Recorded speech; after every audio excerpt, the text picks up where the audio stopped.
with Sam Watson and his team. We're going to stand together and fight this disease. I've come this way before, traveled through the open door. Circumstances navigate the path, and life happened all so fast. No, it got lonely. Sometimes you see, I know we couldn't make it, even when I'm off beat. I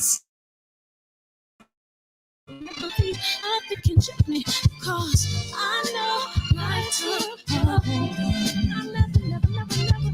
This is where I am destined to be. I'm not ready to give up. Never. I believe in the miracle of life. Life's a quick with no rehearsal. Learn quickly, they'll come for your role. Games get played, can't take it personal. Cause the devil is a liar. I'm telling you the truth. It's all in what you do. Some things you gotta do. This fight for millions. Take a second, see the blessing in it. But much expected, much is given. One to make the living, now I'm giving back to children. Never let the power come first before your happiness. Yes, you can be the best if you go the distance. Mix a little sweat with your persistence. You know that the best things are never instant. Just shine, let them see it brilliant. Get up, open up your eyes now. It's the moment of truth. No backing down. Greatness is not what you think. For the children, it's a given. You gotta give it, be a blessing. This my personal statement. Run the game like I'm ASICs. Learn and develop paces, determined to be the greatest. Yeah, bobbing and weaving, they changing up like the seasons. Indigenous to the grind, so I do it for all my people. Jabbing in competition, back up against the ropes. You fighting for recognition. I'm fighting just to promote equality where we lack it. Or cancer slowing our road. I'm confident we'll make it. We focus on common goals. Yeah. Give back, give love, giving something away. Never give up, stand tall to fight another day. 2 toes, 2 feet, I stand on the ground. I'm going back soon and fight this final round. That's a quick No rehearsal. Yeah, bro. Now, Cause the devil is a lie. Hey. I'm telling you the truth. Hey. It's all in what you do. Hey. Some things you gotta do. Hey. Hey, DB, what's good? What's good? Mama call him JP. We gonna call him JQ. TZ Frank, where you been, man? And where love is the word at? Where's she at? She on a date or something? They got Taco Mondays in Chicago. She in Chicago, right? What's up, Box? Oh, there she is. Love is the word, Box fans. What's up, Reese? Big Texas, Cletus. Oh, you just adding more names to you, huh? Damn. Hey, the one thing I see, I don't see an F. Nigga said, fuck them F words. Fuck them F words. Put that on a t-shirt. What's up, Whoa? What's up, Mike Moss? KJ, what it good? Put that on a t-shirt. What it good? What's up, G Brown? Rob G Films. What's up, Boxing Social Network? How's the headache? Man? You all right? What's up, E1K, Josh? Everybody in the building, man. I appreciate y'all coming in here tonight. And yeah, man, we're gonna talk about some real shit tonight, man. What up, Kevin Absence, man, and Big Dog Willie J. What's up, Mike Moss? And yeah, man, whole bunch of real shit going on, man. Tank Davis was indicted on 14 charges. 14 charges stemming from his hit and run incident, where he fled the scene. And I don't know the injuries. What's up, DW? I don't know the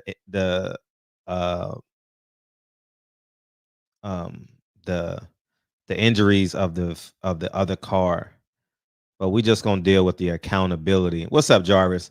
The accountability of Tank Davis. I'm very interested in what y'all have to say about that, and I'll give my take on it as we go. I'm opening up the phone. We open up the phone lines early from now on, man. Shit, you know what I mean?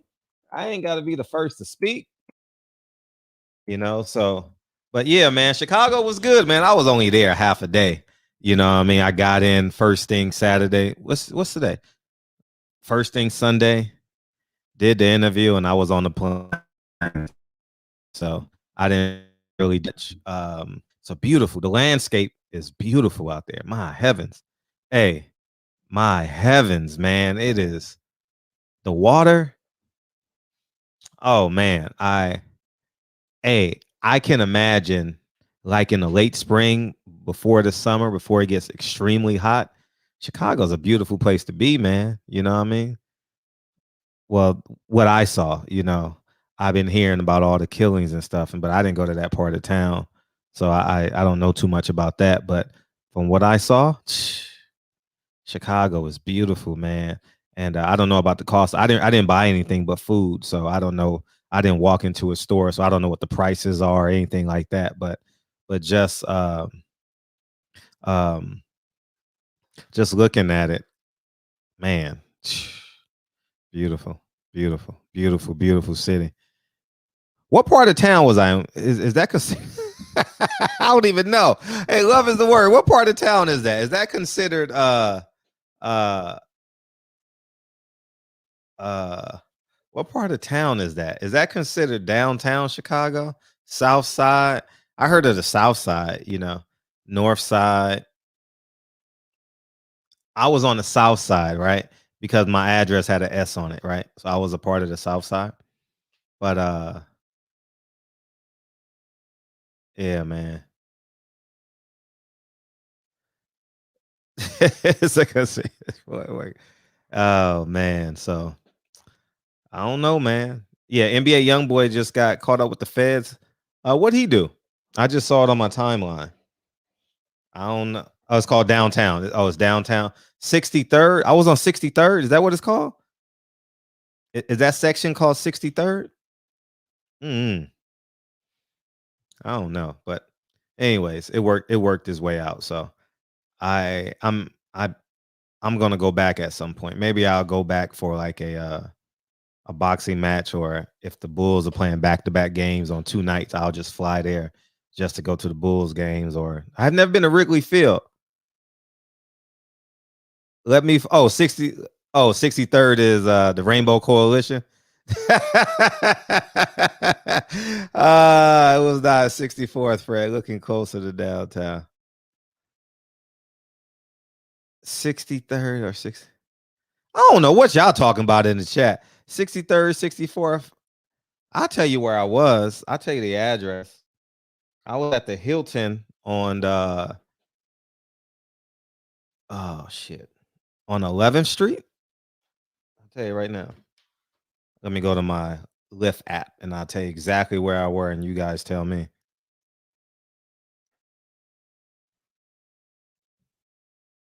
Oh, that's FBG Hood. Oh, yeah, he got shot down. No, I at the let me tell you exactly where I was. Y'all can just Google the address. It was a Hilton. It was a Hilton Home Suites. That's what it was. The Hilton Home Suites.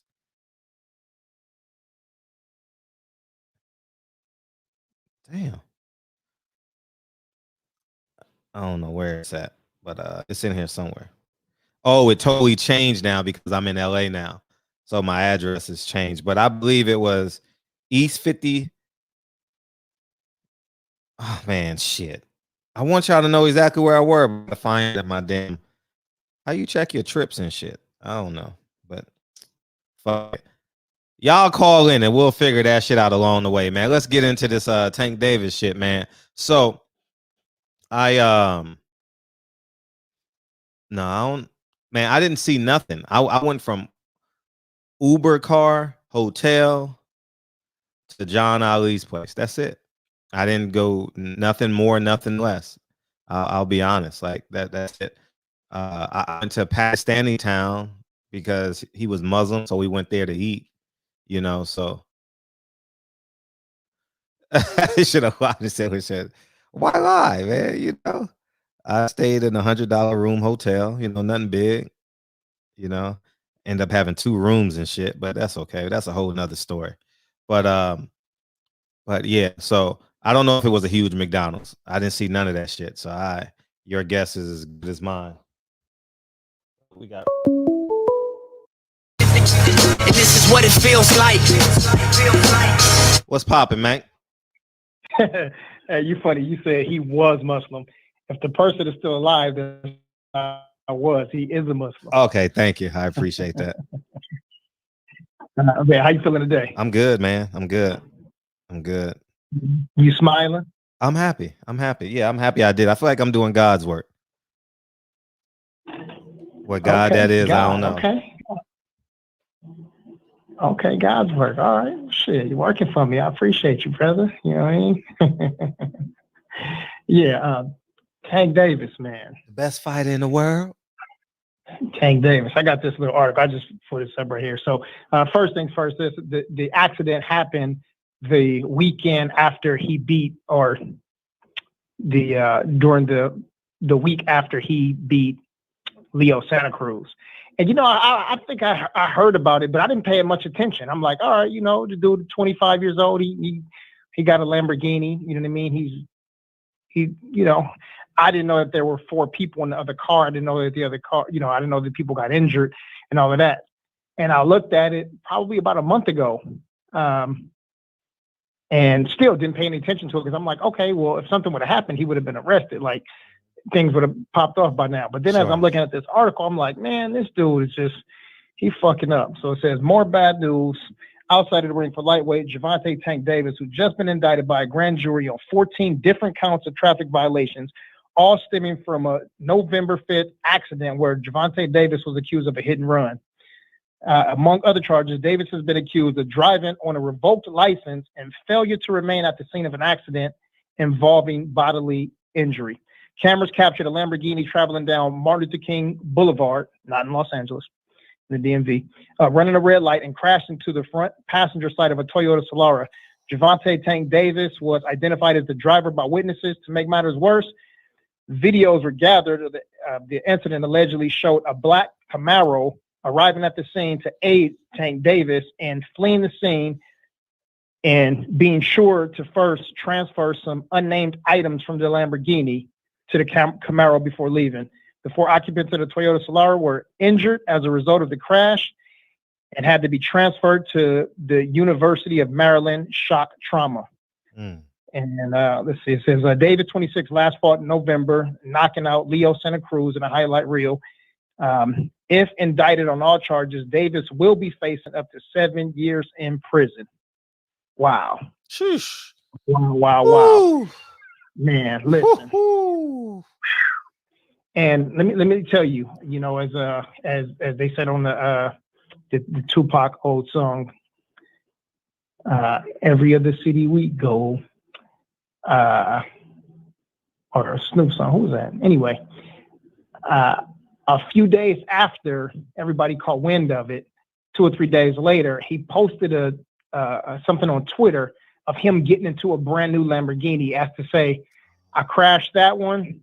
I left that one on the side of the road and I got money. You know what I'm saying? Like, I got money. I bought me a new one.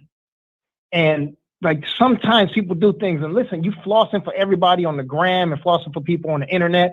And these people don't give 2 fucks about you outside of you fighting. You know what I mean? And you flossing for people to show that you got bread and you got a brand new vehicle, but you're also telling on yourself. And I think Reds was just mentioning on his show a little while ago about rap music. And, you know, when we talk about rap, we talk about the trash rap, of course. But, you know, this new age of dudes, you out here snitching on yourself. Man. And you didn't learn from John Jones from making stupid mistakes and how you be ostracized, how you be ridiculed, how you be belittled by not only your fans, but the rest of the boxing community. And you already got the devil chasing you. And then you're talking big shit to the, you know, I guess what they want to call them, the 4 horsemen or the 4 kings.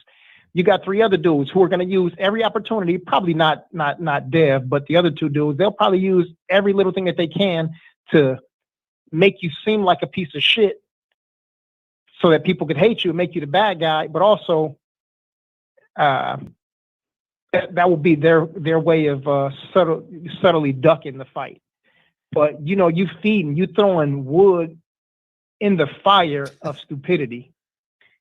I mean, I don't know, you know. And listen, before people get to calling in, this ain't got shit to do with Floyd. Floyd is his own fuck up. This ain't got nothing to do with him. But man, Tank got to understand by now. I think he's 25, 26 years old now. Like, it gets to a point where you got to say, all right, cool, man. I got a baby now. Mm-hmm. I'm a millionaire. The whole world knows who I am. I cannot jump out of a fucking Lamborghini at 1:30 in the morning with people around. And I'm not from the DMV, but I do know where Martin Luther King is. And he was on Martin Luther King at the corner of Martin Luther King in Washington. And from my recollection, I mean, that's like, I believe those are 2 major streets, and people know who you are. I mean, if I ask you to name 10 people from out of his area, could you name 10? Probably not, right? You name 5, but he'd be one of those people. Sure. So everybody knows who he is. You know, I think what's the name of the football team out there when they brought him in the middle of the field and introduced him before the game or at halftime, and then also the baseball team, the Nationals. You know what I mean? So you're a state treasure, you know? You can't do stupid shit like that, you know? And you're a light bright. Shit. So you're going to stand out, man, and you're 2 feet tall. You can't make these stupid mistakes and these blunders. Yeah, it's cool to be young, but man, don't do the extra stupid shit. Like, yeah, you got an accident, no problem. You got the bread, you know what I'm saying? But you didn't check on these people. Like, you had your homies that was following behind you. Either they were following behind you or you called them on the phone. Right? But they pulled up moments later, it said, and then scooped the dude up. Man, come on, Tank. You got to give us a reason to keep rooting for you. You know, we love you because you are our brother, man. But damn, you can't do stupid stuff and then wonder why people ridicule you for you doing stupid stuff. You can't blame nobody else for that. Anyway. What you got on that, Brody? Man, I can't see nothing in this story where I can be like, oh, let me turn my mic up, man. Turn me up. That was like, man, why am I not loud? Anyways, I can't see nothing in this story where I can be like, man, maybe Tank was right. Right. He left the scene of a crime, man. Like, as a man, 26 years old, Lamborghini. Is that in the hood where he was, or is that like in the downtown area? Somebody got to help me out in the chat. Or do you know? Yeah. No, I remember being in a hotel in that area, so I'm pretty sure. Okay. But I know it was near there.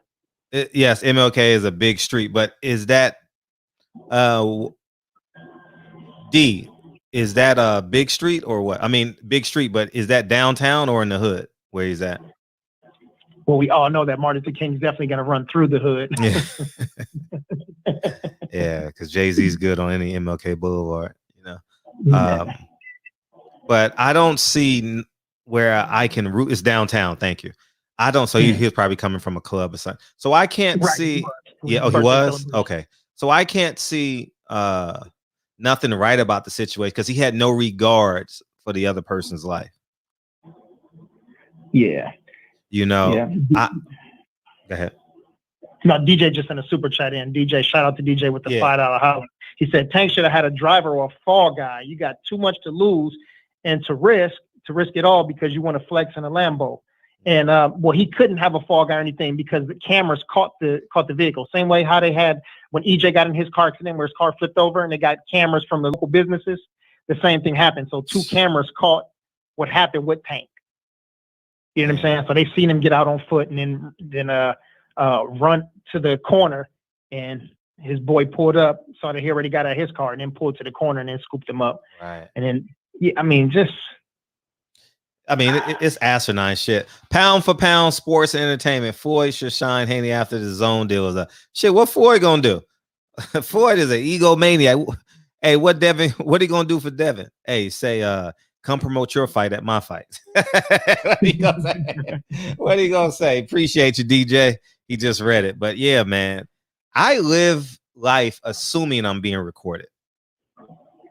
Right. I'm not sure if anybody else do that, but I do. When I'm outside, I assume I'm being know. recorded. You know, if you driving by your house, 1 out of 4 of them homes got a ring. You know what I mean? If you driving by or walking or riding your bike by a restaurant, somebody got cameras. You know, so I'm damn the way you broke it down, because I didn't read the I just read the charges. I didn't get the details of the crime. And I did, and you reminded me as you were talking, he ran from the crime, if I'm not mistaken, like a strong jog, right? If I'm right? Yeah. Man, come on, man. Like shit. Man, hopefully he has the same lawyer as Floyd's daughter, because we haven't heard nothing about that. So that's just gonna go away. Hopefully he has something on the lines of that, and he's done some great work in the community. You know, 14 charges is not going to end up being 14 no, charges. it's not. I mean, you know, with his legal team, Floyd, Al, I mean, you know, they'll make sure that he's got somebody to make the majority of it go away. 14 charges is probably going to end up being 5 charges, and you know, he'll have however much time he spends. If he spends 2 weeks or 3 weeks, by the time he goes to court, they'll give him time served, you know, for 2 of them, and then he'll do community service for the others. I mean, sometimes, you know, you just kind of wish that it's not that easy. And shit, one thing I never do is I never wish jail on nobody. Yeah. You know what I'm saying? I don't wish jail on my enemy. But sometimes you just want a person to get a chance to sit the fuck down, like the OGs used to say. Like, cuz needs to go sit down somewhere for a minute. And when they say go sit down somewhere, they mean he needs to go get locked up. You know what I'm saying? Like, he needs to spend 30 days in there. He needs to spend 45 days in there. And that'll give him some time to sit on that raggedy ass bunk bed and think about the things that he did. You know, yeah, Kev. Thank God nobody died. Yeah, that would have been a tragedy if someone had a parish. Right. What? I don't know. So when you get indicted, what happens next? Do you know? Do you have to turn yourself in, or do a lawyer represent you? I don't know. I'm asking if you know. Yeah, I mean, I'm pretty sure he's already got a lawyer. Like, if he didn't have a lawyer, then the state would pick it up. But the state had already picked it up because that's how this case got to be. Right. That's how I got to this point. You know what I'm saying? If he would have had to turn himself, I mean, regardless, he's probably gonna get locked up, but like he's not gonna go to prison. There's a like a holding tank. You know what I mean? He'll go to like whatever the local jail is, and he'll bail out right away. Because of the nature of the case. You know what I'm saying? He ain't going nowhere. Plus he's high profile or whatever. So yeah, he'll go get locked up for a few hours and just enough time for the paperwork to process, and then he'll go home, and then he'll set court dates. And yeah, he'll probably end up going to trial. 2 years from now. Actually, he probably won't go to trial. If he go to trial, then he's basically saying I'm innocent of all charges or whatever. So he'll probably just take a deal. Okay. Yeah, because no one was hurt. No one was hurt in the crime, and they're going, that he was young and scared and didn't know what to do. And I totally get that. Yeah, that'll probably be his defense. But God damn. And DB, I'll say this. I believe I spent a lot of time on this show talking about Tank doing immature shit, and how we can foreshadow, like, you know what I mean? And his friends just, I don't understand how you can have 10 friends, right? And this is just me, 10 friends, and a 10th friend don't say nothing. I don't know how you can go through 10 friends and not have any level of accountability. Yeah, those people are not friends. Those people are there for the ride. Yeah. Yeah. You know what I'm saying? Now, don't get me wrong. Some people are there for the ride, even if you didn't have the money. They just, just people that you're just making runs with. Sure. Then you got a little bit of money, then there's the extra person. You got a lot of money, then there go two extra people. You know what I'm saying? So, those people just there for the ride, man. You know what I'm saying? And they not gonna say nothing because they don't want to. What's the saying? They don't want to. Damn, I can't think of the saying. But anyway, they don't want to fall from the grace. They don't want to cut their vine, cut the vine that's going to help feed them. Yeah.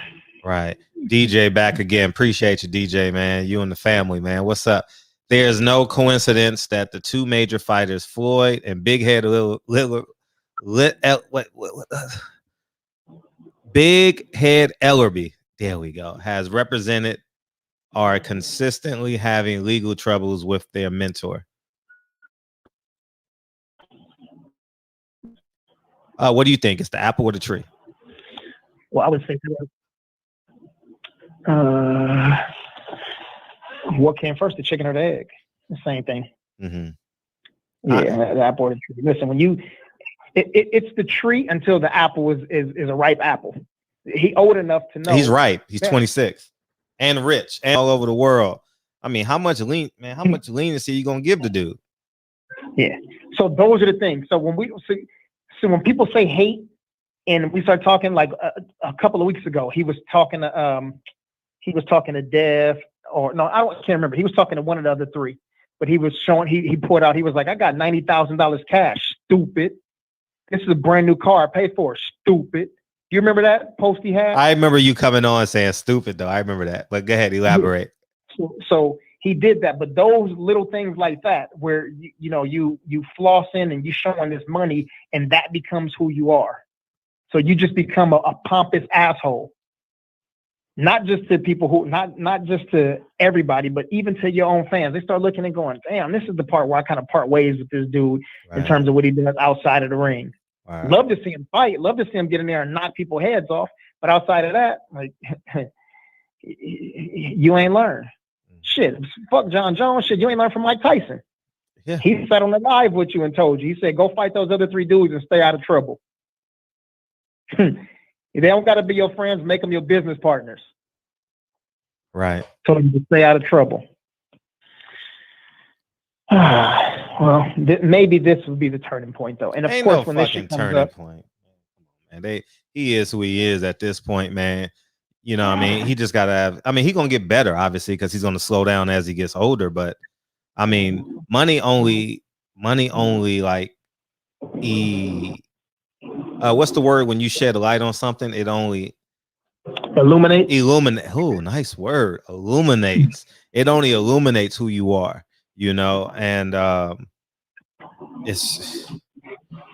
just hope he has someone on his team responsible enough to protect him financially, because 10 years from now, 10 years from now, he can't do commentary. He can't, you know what I mean? I mean, shit, he's 5'4". I don't think he can. Maybe he could train. I don't think he has the disciplines to train right now in his life to be a trainer. Is he responsible enough to save money, to build businesses, to be a promotion company? You know what I mean? I genuinely don't know. I can't answer all these questions because I would lean on the side of no. And I remember doing a video. I actually called Tank. His Tank number was disconnected because I saw this shit coming. And I actually said it in one of my videos. I saw this shit coming, and I wanted to get in front of the train. And but now the train has stopped at the county courts of Baltimore. Now he's at the discretion of a DA and potentially 12 jurors. You know, so how many jurors? Is it 12 or 11 or 13? It's 12. It's 12. Okay, thank you. Yeah. And so, you know.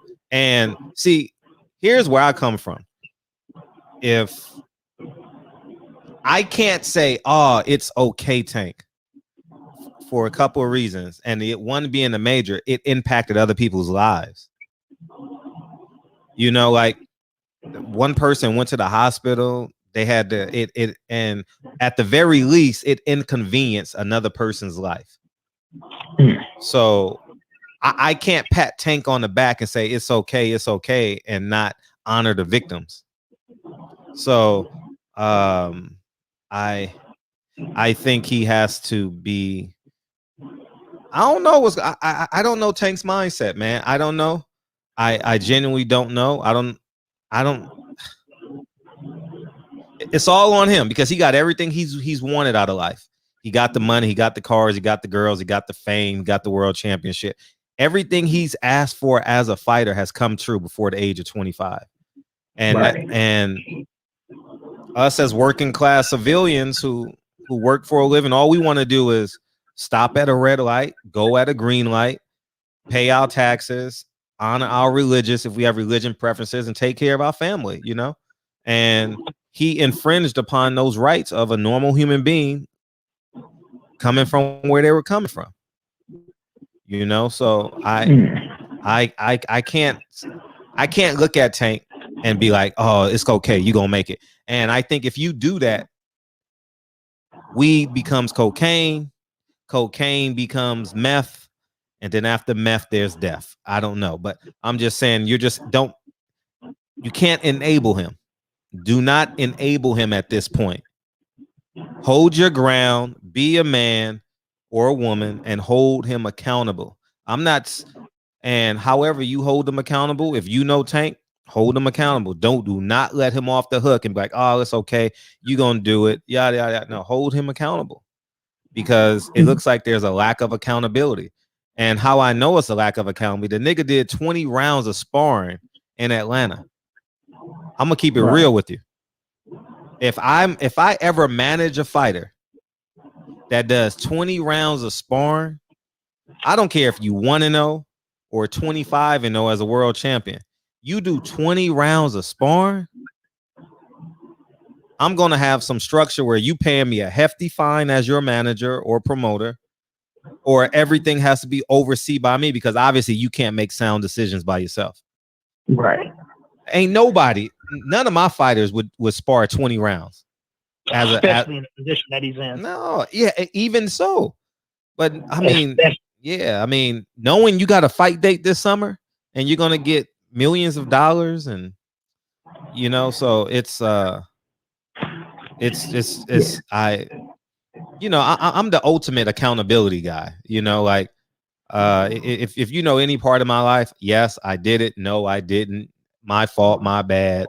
You know, so I'm leaning on holding Tank accountable, man. And I would tell him, and he gonna curse me out and do this. I'm gonna see him soon, you know, because he ain't going to court for another 2 years now. I mean, come on, it ain't gonna happen soon with COVID and him being famous. This shit gonna die down. So it's gonna be hot news today and tomorrow, but it'll start dying out. He's gonna get his fight date, and because he gonna have he got a civil case now. 4 people on the other side. Oh, that's 4 different lawyers. Or maybe the lawyer was smart to retain all 4, you know, but don't end up being one of these dudes that you know, you end up being a world champion right now, and you end up coming on a show later on with somebody telling you that you got to turn off the lights and stop your stream. You know what I mean? Turn them off. Yeah, giving you a phone check. But it's a couple of good comments right here. Jarvis said, light a candle, nigga. That's what sorry to say, but if he doesn't do any time, then he won't learn. What it'll say is that money will buy me out of whatever.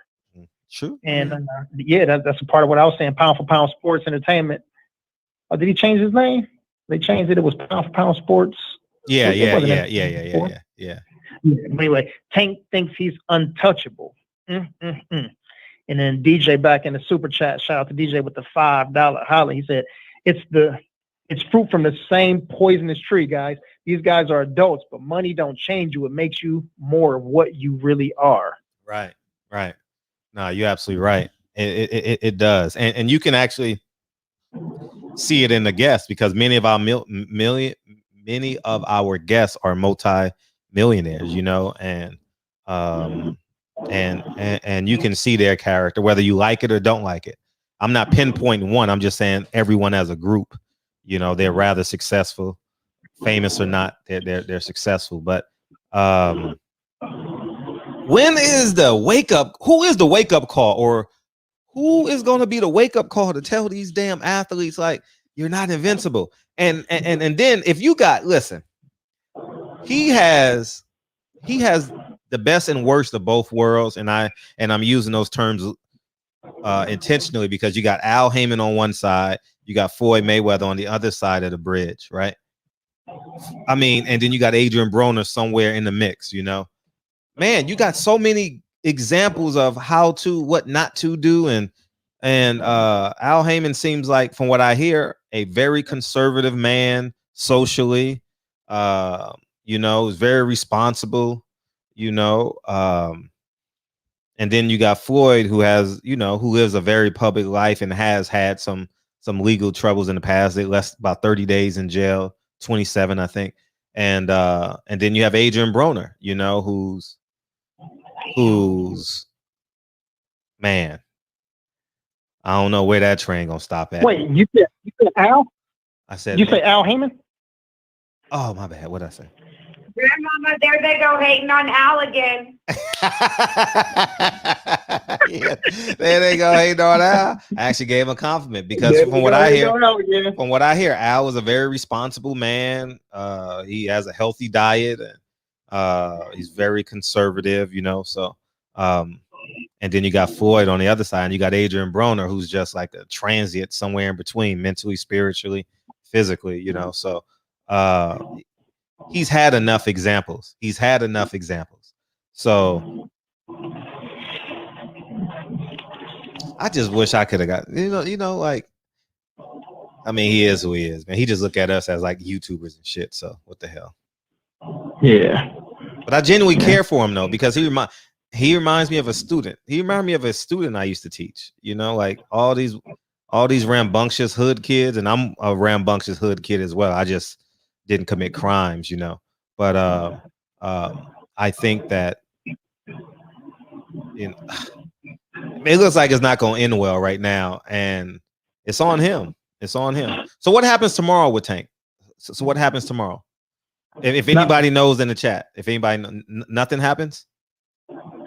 No, just he's going to be talking to legal people. You know what I'm saying? Mm-hmm. Yeah, that's it. That's it. Yeah.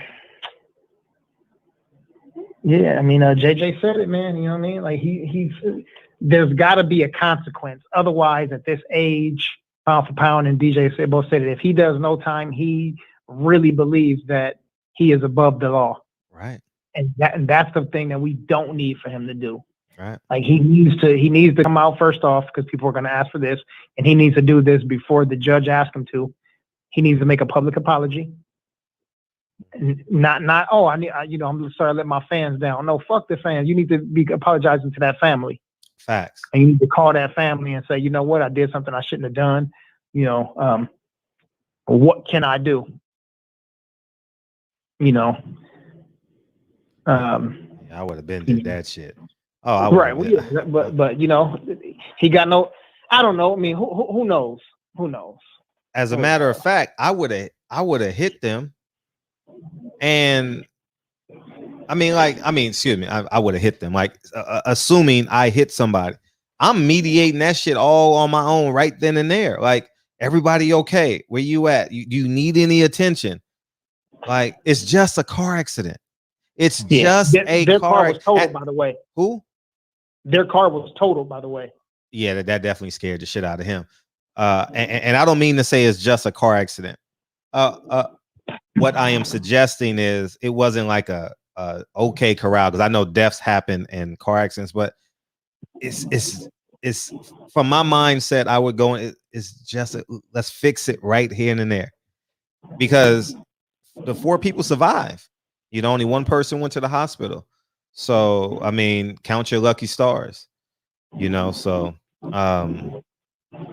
it's just a whole nother level of irresponsibility. And then he's going to get rewarded. You know why he's going to get rewarded? He's going to keep the belt, and he's going to get a fight date. Damn. Now, check this out.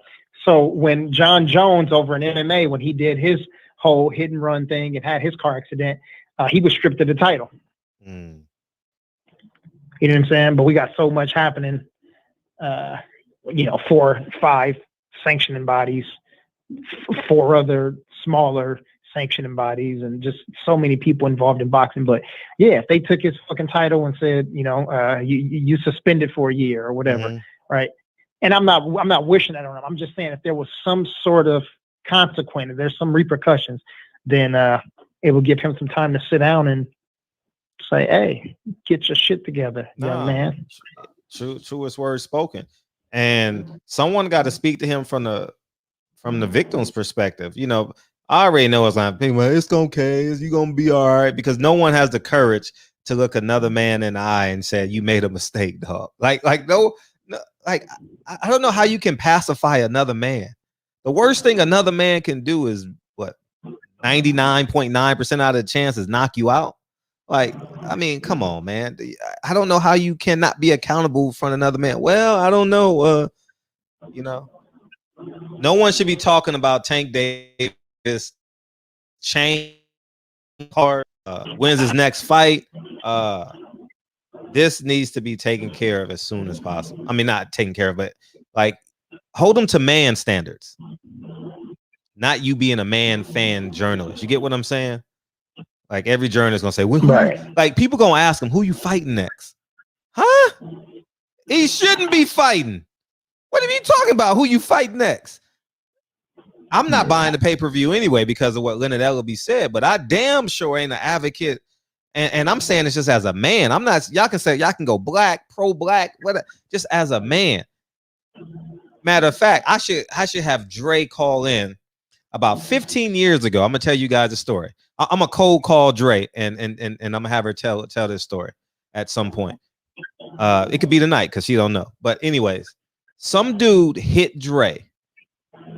A drunk driver hit Dre on Painter. If you guys are familiar, I told you guys the story vaguely. On Painter and Franklin. I used to live off of Franklin and Painter. 13716 Franklin was my address. And I ran down the street with my center, Curtis. He was my center. I ran down the street and I damn near choked the life out of that drunk driver. Damn near. I had no conscience. I had no nothing. The Whittier PD had to get me off of that guy. So I understand the other side of the car accidents. I really, really understand it. And when you're in the presence of someone who infringed upon your civil liberties, and you're a real civilian, I'm a real civilian, pay my taxes, believe in God, whoever I want to be with, take care of my family, do the right things. I may lie for fun with my friends or hang out with my friends for fun, go to a strip club and all that. But at the end of the day, 9 out of 10 of my actions are civilian-like, and when someone selfishly takes that shit from you,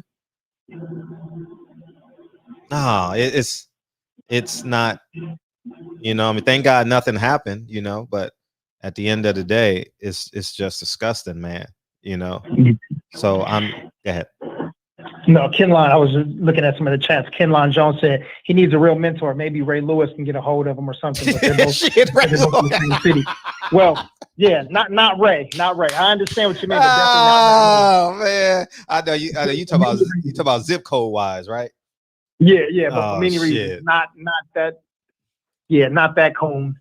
Absolutely not. Yeah, man. That shit. That Atlanta. He got a. Yeah. I mean, I know. Yeah. DJ, it's fruit from the same poison. Same. You want me to open up? You read that? You read that? Yeah. You ain't paying no attention. I mean, that's lately. I haven't been paying attention to your ass. So you're absolutely right. So yeah, no, it's all good. I'm used to it. but DJ, double back, triple backs again, man. I appreciate the support, DJ. And I'm gonna drop a thing tomorrow. I'm gonna tell y'all right now, we've donated thousands of dollars to charity. This little YouTube channel, PPD brought it to my attention today. We've donated thousands of dollars to charities. on this platform. I say thousands of dollars on this platform. And we're going to put the list of the nonprofits we've donated to.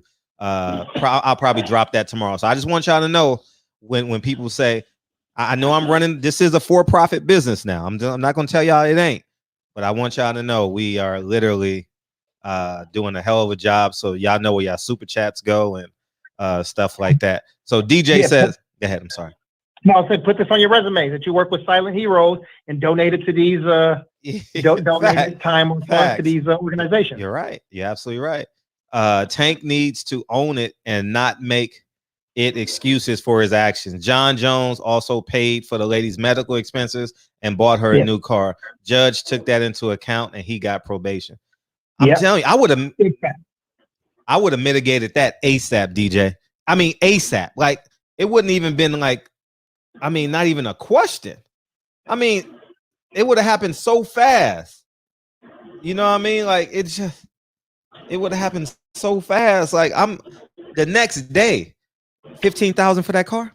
Okay, deal. I done that. Here's the lawyer on the paperwork. Don't you know? I'm being honest. I'm assuming that it's 4 people in the car at 2:00 in the morning. So I'm assuming those 4 people are under 25. You know, young crowd. You know, 2:00 in the morning, shit like that, right? Yeah. 2 are 18, one's 19, and the oldest one was 20 years old. Perfect. I would have went with a lawyer and took care of all that shit right then and there. Here's 10,000 for you, 10,000 for you, 10,000 for you, 10,000 for you. You know, because they ain't got no witnesses. What you gonna do? They ain't got no witnesses. Right. So and you know, so it is what it is. PGH Big Dog said Al needs to invest in a driver for these cats.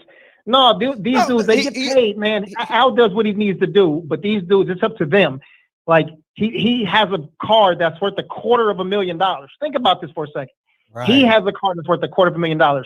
It's up to him or his business manager, you know, or somebody, but that's not Al's responsibility. He needs to get his own damn driver. Unique Dawn says his punishment could be as many unpaid fights as many people injured. Oh, so you're saying 4 people that were injured, so 4 unpaid fights? Well, that's against the law. They can't do that. But you know how guys do take their fight purses and say, you know what? I'm gonna put 50% of what I earn right now to such and such charity or to this cause. He could do something like that. You know, he'd say, look, I made a mistake and I injured 4 people. My next 4 fights are dedicated to those people, and I'm giving them, you know, $1 million out of each fight or whatever, right? But he needs to find a way to get in front of the cameras or in front of these people and make it right to the public, of course, because he's got fans. But this is the stuff that the judge and these jurors are going to need to see. Shout out to Blue Cuz Sports TV in the building, representing for your boys. Shout out to the man with 1,000 hats and a 4 head of hair. Blue Cuz in the building. Man, this nigga got a lot to learn. All right, I'm gonna tell you. See, this is what infuriates me. Like in terms of like leadership, and I'm gonna read this shit to y'all.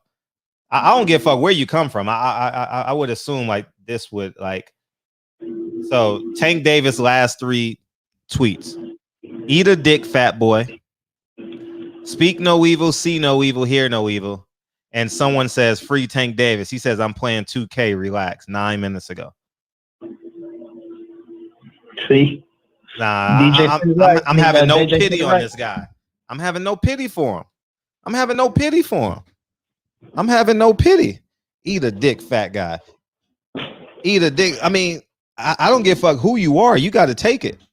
I'm being honest. Like, you got to take it. You know what I mean? I didn't get on here when Kenny Porter mushed me in the face. Oh, why he hit me like that? No, I was talking shit. I didn't get in here and pout and whine and why me? Why you hit me, Kenny? Oh man, no, that's how men respond. Yeah, you know. So I don't want to hear none of that shit about no man, like stuff like that. And how can I root for Tank Davis? How can I root for this kid? What's up, Blue Blood? How can I root for this kid? How can I root for this kid? I mean, I'm being as honest as I can. When I got a strike 2 weeks ago, I didn't come in, oh, YouTube picking on me. You know what I did? It was my fucking fault. And my website, I'm trying to get this done as I'm what I say? I'm building the website. Fuck it. If YouTube can do what they want to do. You know what I mean? So I'm just beyond me. You know what I mean? So fuck you talking about? You should be thinking about those 4 victims. Man. Period. Even if you don't mean it.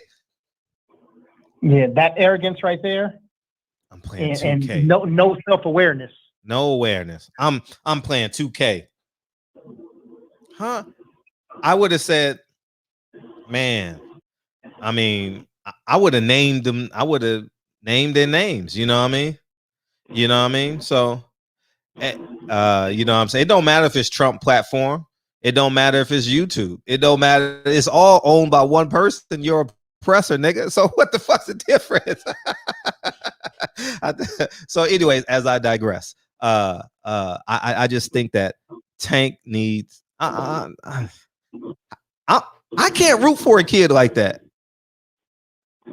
Imagine they parents. I got into a car accident and Lisa's being rushed to the hospital at 1:30 in the morning, and you don't know the status. Some of us has gotten those phone calls, you know.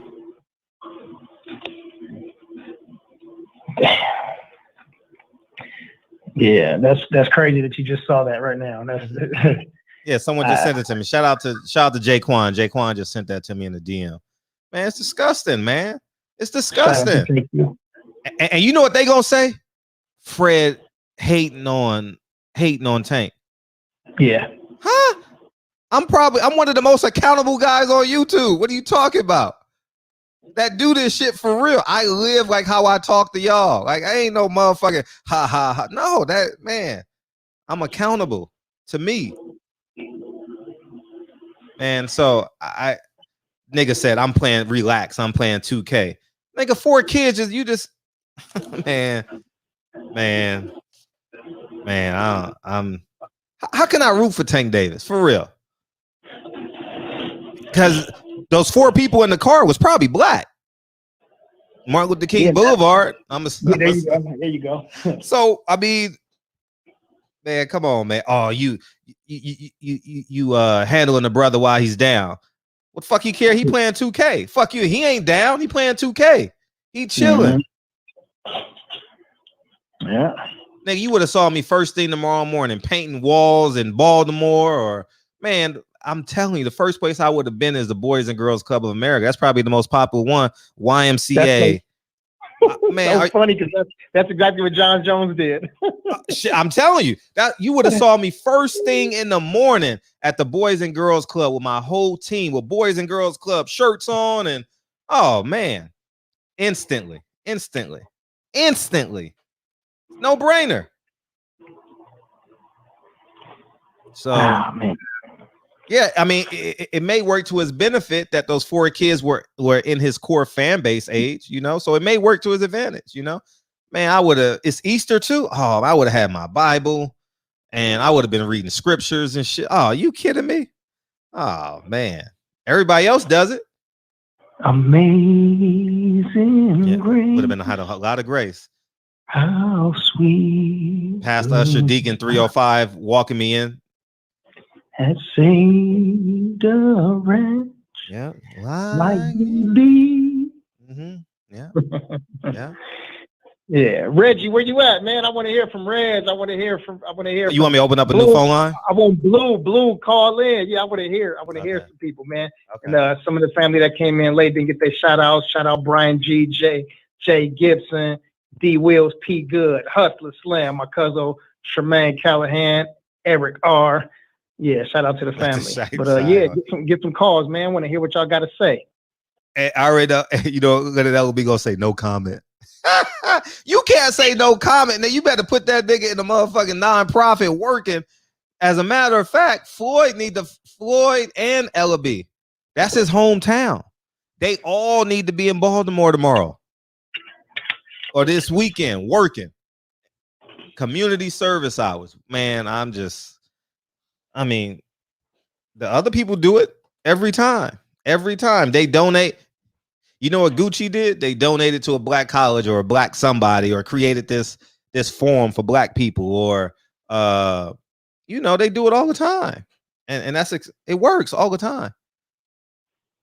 Or Nick Cannon going on the jewelry tour. You know what I mean? Like how many times he gonna apologize? What's up, Mike Weary? How many times? Come on, man, it works. I'm just no matter how corny as it sounds. It works, and it only got to work for 13 people. Those 12 jurors and the judge. That's it. Facts. So because those jurors are coming from Martin Luther King Boulevard and what's the other street? Washington. That's where they're coming from. Those 12 jurors are coming from the peers from that vicinity. So y'all call and put the number up. DB gonna hang out a while. Yeah, man, it's just that shit came across. I'm gonna sound professional. It came across my desk, and I was like, oh, God. I was like, man. It came across my desk. Yeah, this just it. Yeah. I'm gonna be the hater though. Let me be the hater. Nah, Reggie said it, man. Don't worry about YouTube crybabies hating on us. Hate on you for telling the truth. Yeah, you know what I'm saying? Tell the truth. And showing that you care about Tank. Yeah. I would tell Tank this. Tank will tell you. I don't play with Tank. Don't play with him at all. I don't treat him like I give him respect when the camera's on, but when the camera's off, Tank can tell you how I look him square in the eye and like, don't fuck this shit up, little boy. I don't say little boy, but I talk to him like in real time, you know what I mean? And nephew, little homie style. Yeah, like that. Yeah. Because if I say little boy, people think I'm being disrespectful. But yeah, he'll tell you. AB will tell you too. When AB was 25, 26, same thing. So hopefully, how injured was the one that went to the hospital? All 4 of them went to the hospital. Oh, but they all fine now? But none were major injuries. So like nobody had like severe head trauma or nothing like that. Mm-hmm. But they all went to the emergency because they all sustained some injury. Yeah. Oh yeah, Marius. Yeah, your favorite rapper is coming on Thursday at 9 p.m. Pacific Standard Time. We got a little flip. This is a great week, man, to be in the shop. Shout out to PPD.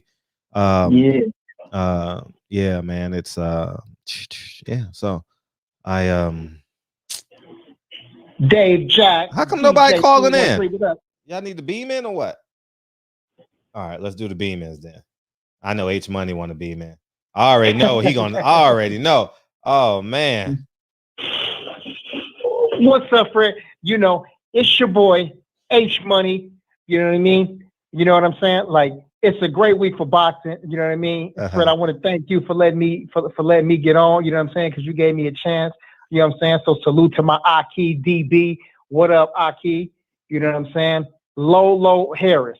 Lolo is the next great thing in boxing.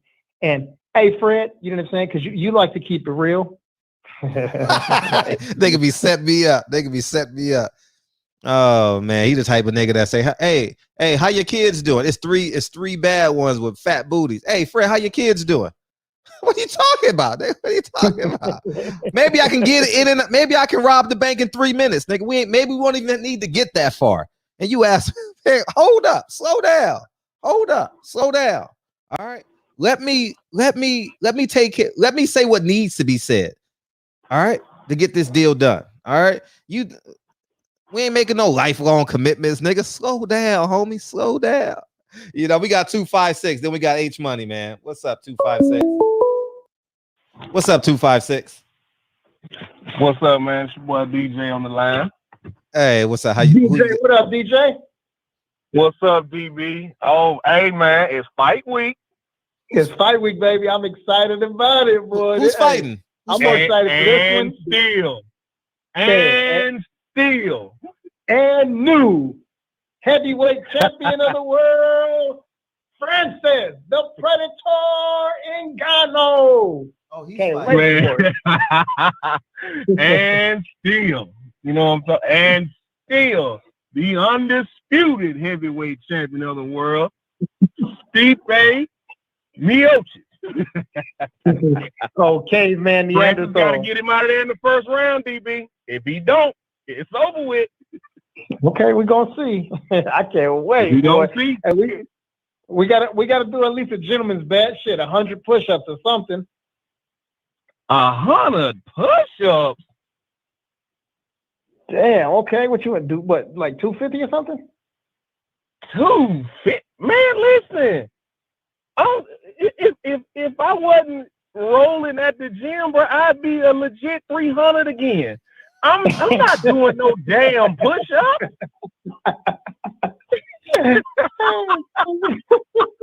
He said a legit 300. Man, I'm getting close to the point to where I'm done with Tank, man. It's just he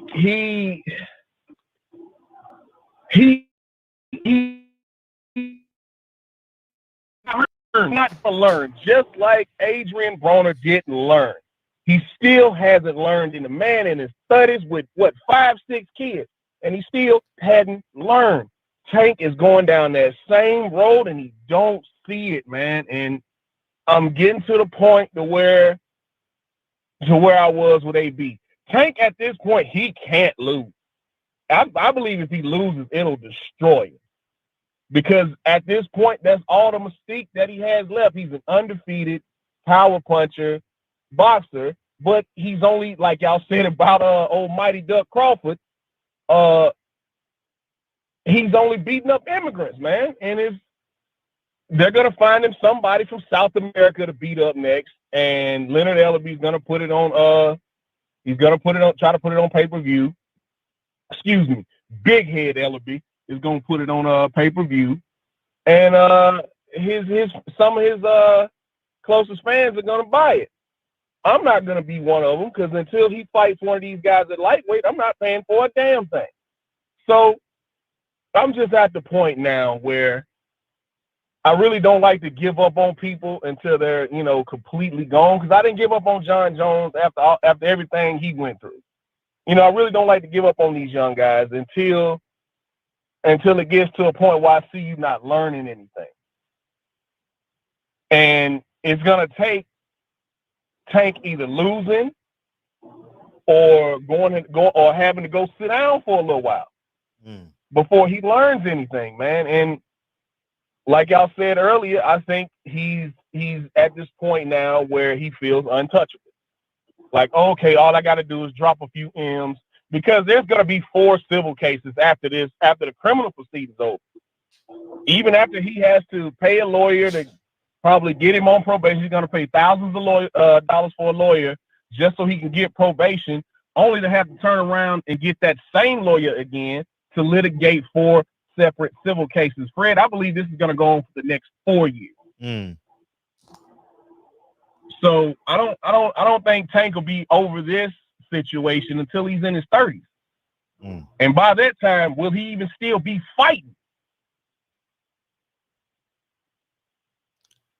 So I'm at the point now where he ain't gonna learn, man. I'm a big believer in, once somebody shows you who they are, believe them. Tank is a reckless individual, and is a such thing as 25 dumb. Like, I think Whitney Houston said that. She was like, oh, you just 25 dumb. Anything you do 25 and under, oh, you just young and dumb. No, Tank 26 years old. He should know better by now, man. You should know better. Whether it was a situation with your baby mamas, and I really don't like to get into grown men's business like that outside the ring, because that's really none of my business, but you're a public figure, and it's affecting your job. He already broke his hand, said he broke his hand after them fucking 20 rounds of spot. That's so stupid. That was so stupid. Why the hell you fighting some little young kid who can go all fucking day long and ain't got nothing to lose? 20 rounds. Even if you beat him up, he can say, "Oh, I went 20 rounds with Tank." So there was no point in that. You have nothing to prove. You're a champion. You have nothing to prove to this young kid. But it's that hood in him, and it's that pride in him that wouldn't let it go. You got to learn to let that shit go, man. I'm touching M's for a fight. I don't care if I'm fighting some kid from Ecuador, some guy from Ecuador. I'm making M's for a fight. Right. You struggling to make it. I ain't got nothing to prove to you, Jack. But I'm pretty sure there's a bunch of guys in the gym. Oh, no, you got to get him. You got to get him. For what? Now, this kid going to hold on to that for probably the next 3 or 4 years, man. I'll beat the shit out of Tank in sport. But he's going down that AB road, man. In a few years, Tank will probably have, once he starts moving up in weight, because I don't think he can make 130 anymore. I think that's why he's not fighting Oscar Valdez or Shakur Stevenson or even the Gary Russell fight, which is easy to make. I don't think he can make 130 anymore, to be honest. Because there's plenty of guys his size to beat up in South America.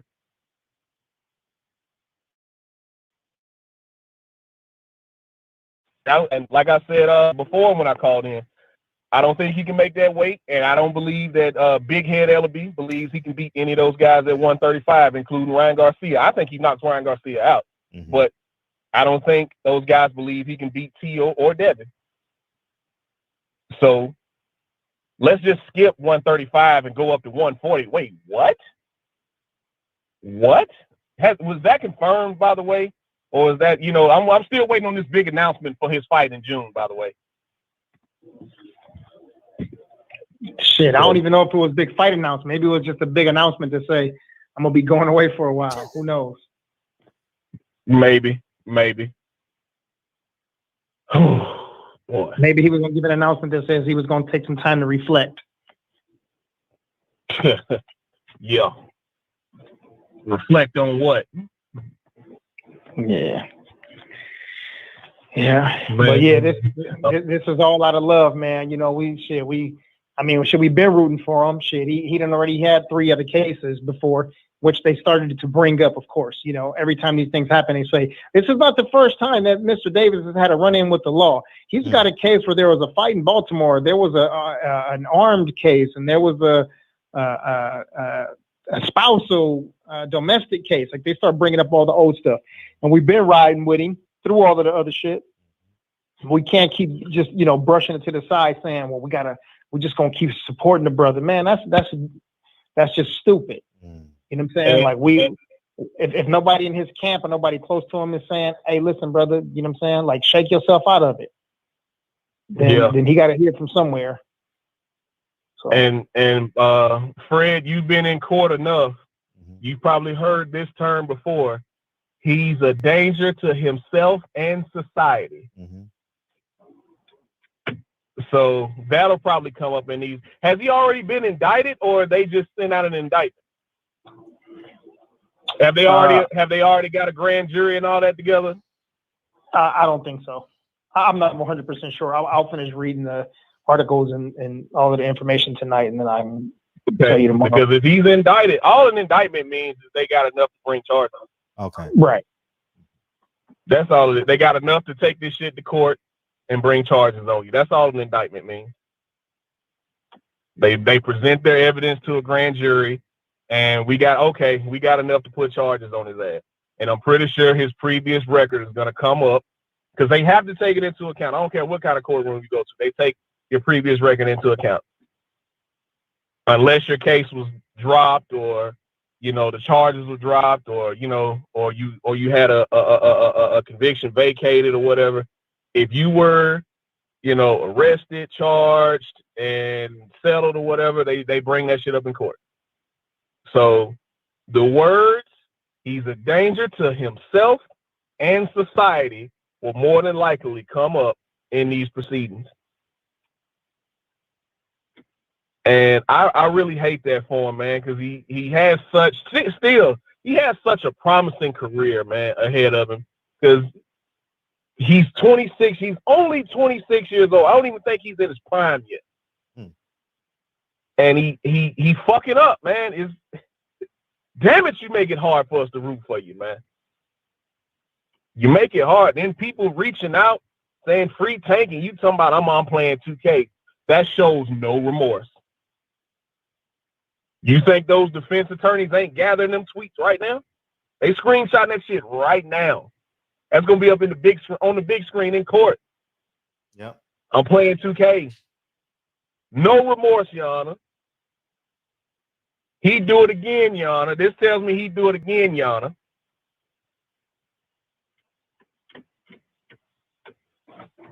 So,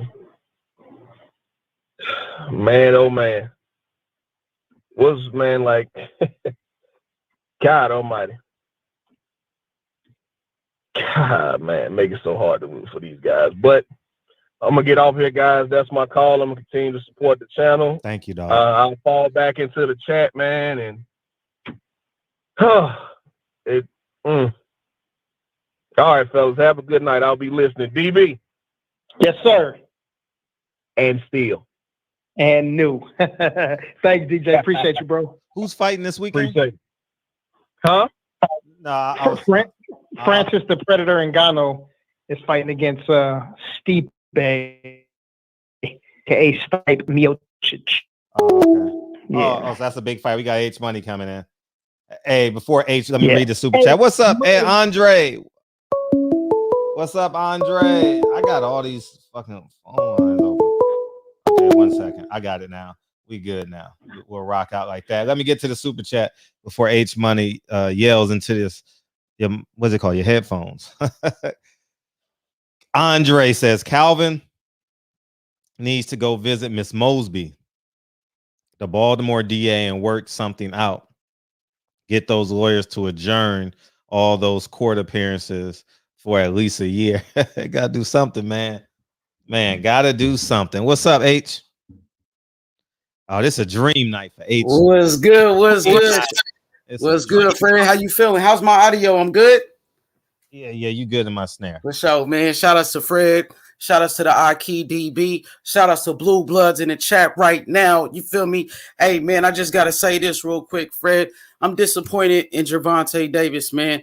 You know, we heard about this accident. I believe it was about a year ago. It was like 8 months ago, something like that. And you know, the man is being irresponsible, Fred. You know what I mean? The man, he's rich, he got a lot of money, and he's still out here doing dumb shit, man.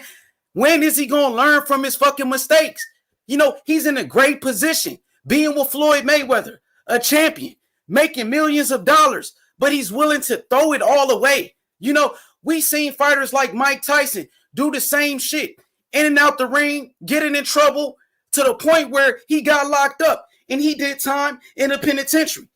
You know, I remember when P. Diddy said, I believe it was P. Diddy, you know, I think it was Loon. Loon said, I learned my lesson watching Sean stressing.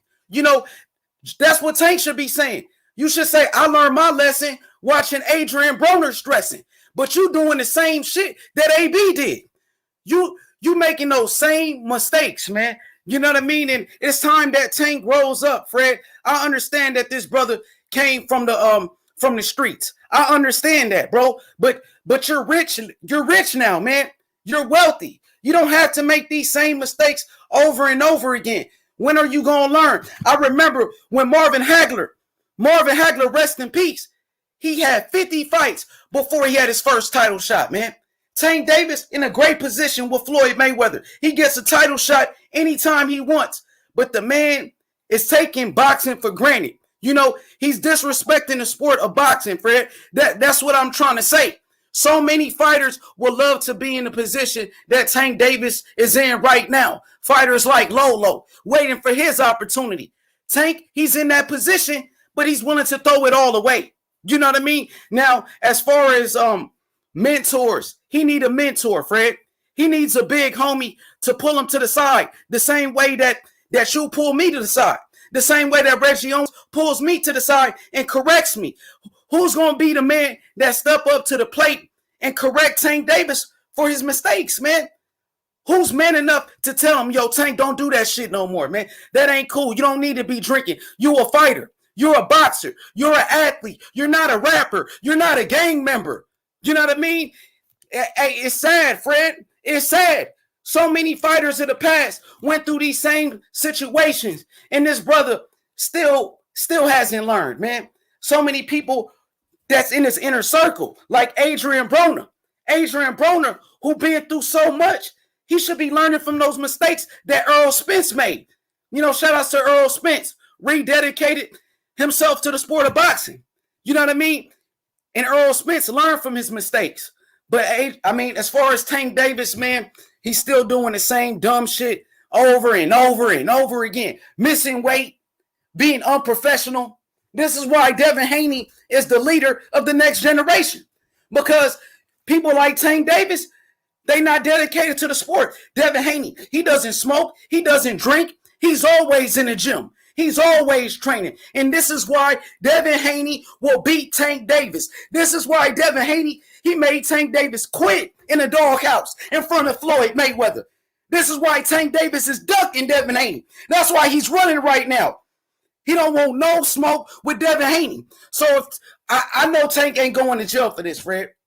He ain't got no priors. He doesn't have a criminal background. The man ain't going to do no jail time. So why not make the fight with Devin Haney? You know what I mean? Nobody want to see the Mario Barrios fight. I don't want to see that fight. Man, let your nuts hang, bro. Stop out here cherry picking these fights. You know what I mean? Stop fighting little guys like Leo Santa Cruz and fight a champion at 135. You know what I mean? Let's make it happen. You know, I just want to say, man, one more time, shout out to Barbershop Conversations, the #1 channel on YouTube, man. Appreciate it, my brother. You know I had to cook, man. Call me Chef Money, man. H Money, Mr. Supreme. We in the building. Much love, Fred. Appreciate you. Appreciate you. Appreciate you. Can H Money be right for a night? I'm asking. Damn, you got H telling you to be more mature. I know. I saw you put that. I saw you put that in the chat. You know what I mean? What he say? What the Tell him about kid. Tell him. Oh, what? That shit was funny as hell. I'm like, what did he say to? What did he say to Fury's trainer, Sugar Hill? That shit was classic. Oh, what did he say? You a disgrace. Peace. Come on.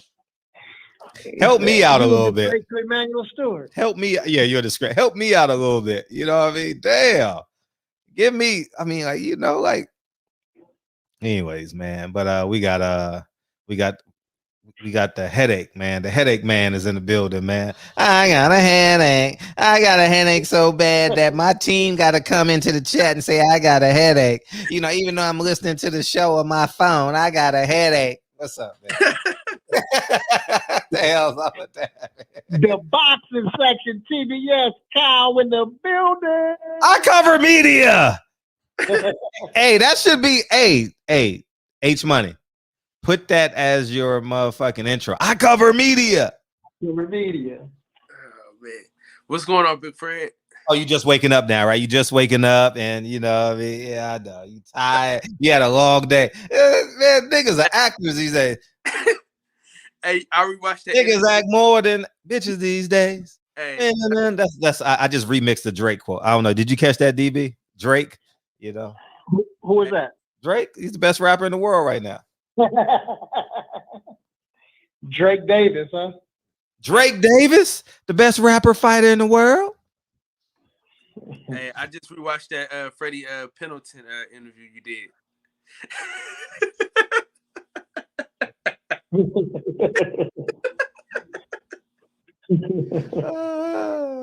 Oh man, you gonna get these headaches on the side right here. You watch that one. Hey, I gotta chop that one up. I had a busy week last week, but I'm gonna get to it. Your face was talking, but he was like, "Floyd Mayweather wasn't that good." You was like, "Come on, man, give a man what he's earned." You know what I mean? I'm not that dude that say, like, I ain't gonna get mad at. I went and hollered at a girl because she's beautiful with a fat ass. You ugly. Nah, she just don't like you. She just don't like you. She was cute enough for you to shoot your shot, but now she ugly. Come on, man. Give Floyd his Ugly credit, ass man. bitch. I didn't like her anyway. I didn't like her anyway. Floyd 50-0 for a reason, man. Hard work, dedication. I saw it with my own eyes, man. I saw it with my own eyes. You know what I mean? Hey, they just didn't cheat him out of 22 fights. That's all. Yeah, that's facts. He got away with one. He got away. I saw that one. He got away with one against that Latino guy. You know what I mean? That could have went either way. Who was that? Say it again. Which Latino guy? Oh yeah, all of them, right? he rematched him. I forget his name. Castillo. Yeah, Castillo. Yeah. He got away with one. Oh man, that shit hella fun. Yeah, man. Gervonta Davis, man. We talked. We had a conversation on my podcast a few weeks back, bro, about people that's fucked off their career, and he's about to be one of them, man. He's about to be one of them guys, man, that had all the promise in the world and is gonna fuck off his career, man. I mean, you gotta have some type of remorse, though. You know what I'm saying? Like, you gotta feel some type of bad about the situation, bro. You know what I mean? And this nigga's crazy, man. Like you said, it's hard to root for niggas like this. You know what I'm saying? It's hard to spend your money on niggas that fuck up the church's money all the time. You know what I'm saying? You know, like H Money said, he missed weight already as is. He already struggling with weight. You done already choked your baby mama out. You know what I'm saying? On camera in front of thousands of people at a damn basketball game. Do a hit and run. You know what I'm saying? And you're in a damn who the hell else has a Lamborghini in Baltimore on a fucking street named after MLK? Come on, can we just be real about this thing, man? Who the hell else has a Lamborghini driving on MLK at 2:00 in the morning? They know it was you, bro. And this is my thing, bro. All this could be avoided every time. This stuff can be avoided, and these dudes, man, they just do whatever, man. There's no reason why he shouldn't have been able to get a hold of this right before it even started. You know what I'm saying? As soon as he did it, he should say, "Hey, listen." Had his homeboys that was sober. Somebody got to be sober. How the hell all y'all drunk? You know what I'm saying? You gotta have a nigga that's sober in the group. You know what I'm saying? When me and my homies go out, I'm the sober guy. Everybody knows Kyle ain't gonna drink. He gonna make sure we get home. You know what I'm saying? You gotta have that one person that's not gonna drink. That's not high. You know what I'm saying? That's in their right mind. Everybody in your clique was high and drunk. You know what I'm saying? And as a fighter, bro, you could have lost everything. For real. You know what I'm saying? But he ain't gonna learn until you lose it all, though, Fred. Until he loses every damn thing, that's when it's gonna hit him. You know what I'm saying? It didn't hit Adrian Bronner till he lost everything. Till, you know, the courts was throwing him in jail and fucking up his money. He didn't have no money to do nothing. You know what I'm saying? That's when it's gonna hit him, bro. Then Adrian Bronner, all of a sudden, he like, damn, man, I gotta get my shit together. But shit's too late now. You know what I'm saying? The fans are not interested in watching you fight no more. You know what I'm saying? The fans don't want to spend the money to watch you fight. You know what I'm saying? And now he's gonna be that guy. He's gonna be that guy. You know what I'm saying? Floyd, you can't blame Floyd on this one. Because Floyd Ben said, man, bring your raggedy ass to Las Vegas and get in the gym and train with me. You know what I'm saying? He been telling them this. But he don't, niggas don't listen. Niggas don't listen. Until it come to his doorstep and he get a few years in jail. See, probation ain't gonna do nothing but that's in that day nothing but a pat on the head. That not a slap on the wrist. That's just like, hey man, yeah, man, do better. You know what I'm saying? You know how like your dad back in the day hit you back in the head, man, get your ass on, man, do better. That's all it is. It ain't no slap on the wrist or nothing. It's just like, man, get your ass back in the room and do better. That's it. He gotta go to jail. I mean, I don't wish that on him, but I'm saying in order for him to really understand what he has, he got to get locked up. Most niggas that get locked up kind of learn their lesson a little bit, you know. But them tweets, that was some bullshit, bro. You know what I mean? Them was some bullshit. That was some bullshit, guys. Yeah, that's a fact. Mike Worry, that is a fact. And yeah, man, it's so hard to like boxers nowadays, Fred. You know what I'm saying? They don't know how to use the social media. You know what I mean? They just think they just untouchable, man. That's the problem with these folks, man. You know what I'm saying? They forgot where they come from. Listen, man, you a black man in America. I don't give a damn how much money you got, bro. You know what I'm saying? You're not above the law. But you know, keep fucking around, man. You know, like my dad used to tell me, man, keep fucking around. The white folks gonna show you. You know what I'm saying? That's my dad used to tell me all the time, man. Keep fucking around. The white folks gonna show you something. You know what I'm saying? And they gonna show his ass. And when they show his ass, I ain't gonna feel bad for him. Fred, I ain't gonna feel bad for the nigga. I can't. Nigga, Not when you getting up at 4 o'clock every morning supporting the family. and then stand up doing a damn show all night. You know what I'm saying? Amongst the other stuff you do today. I mean, yeah, like people don't understand. 95% of us are civilians, man. We just work every day. We make different wages, but we live normal lives, man.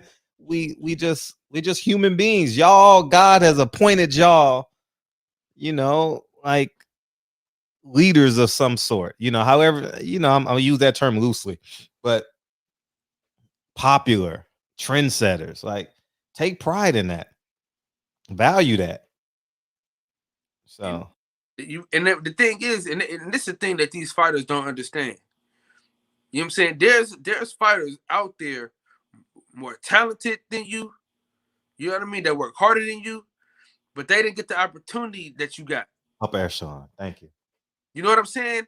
Like, there's fighters that are better than Gervonta Davis right now as we speak.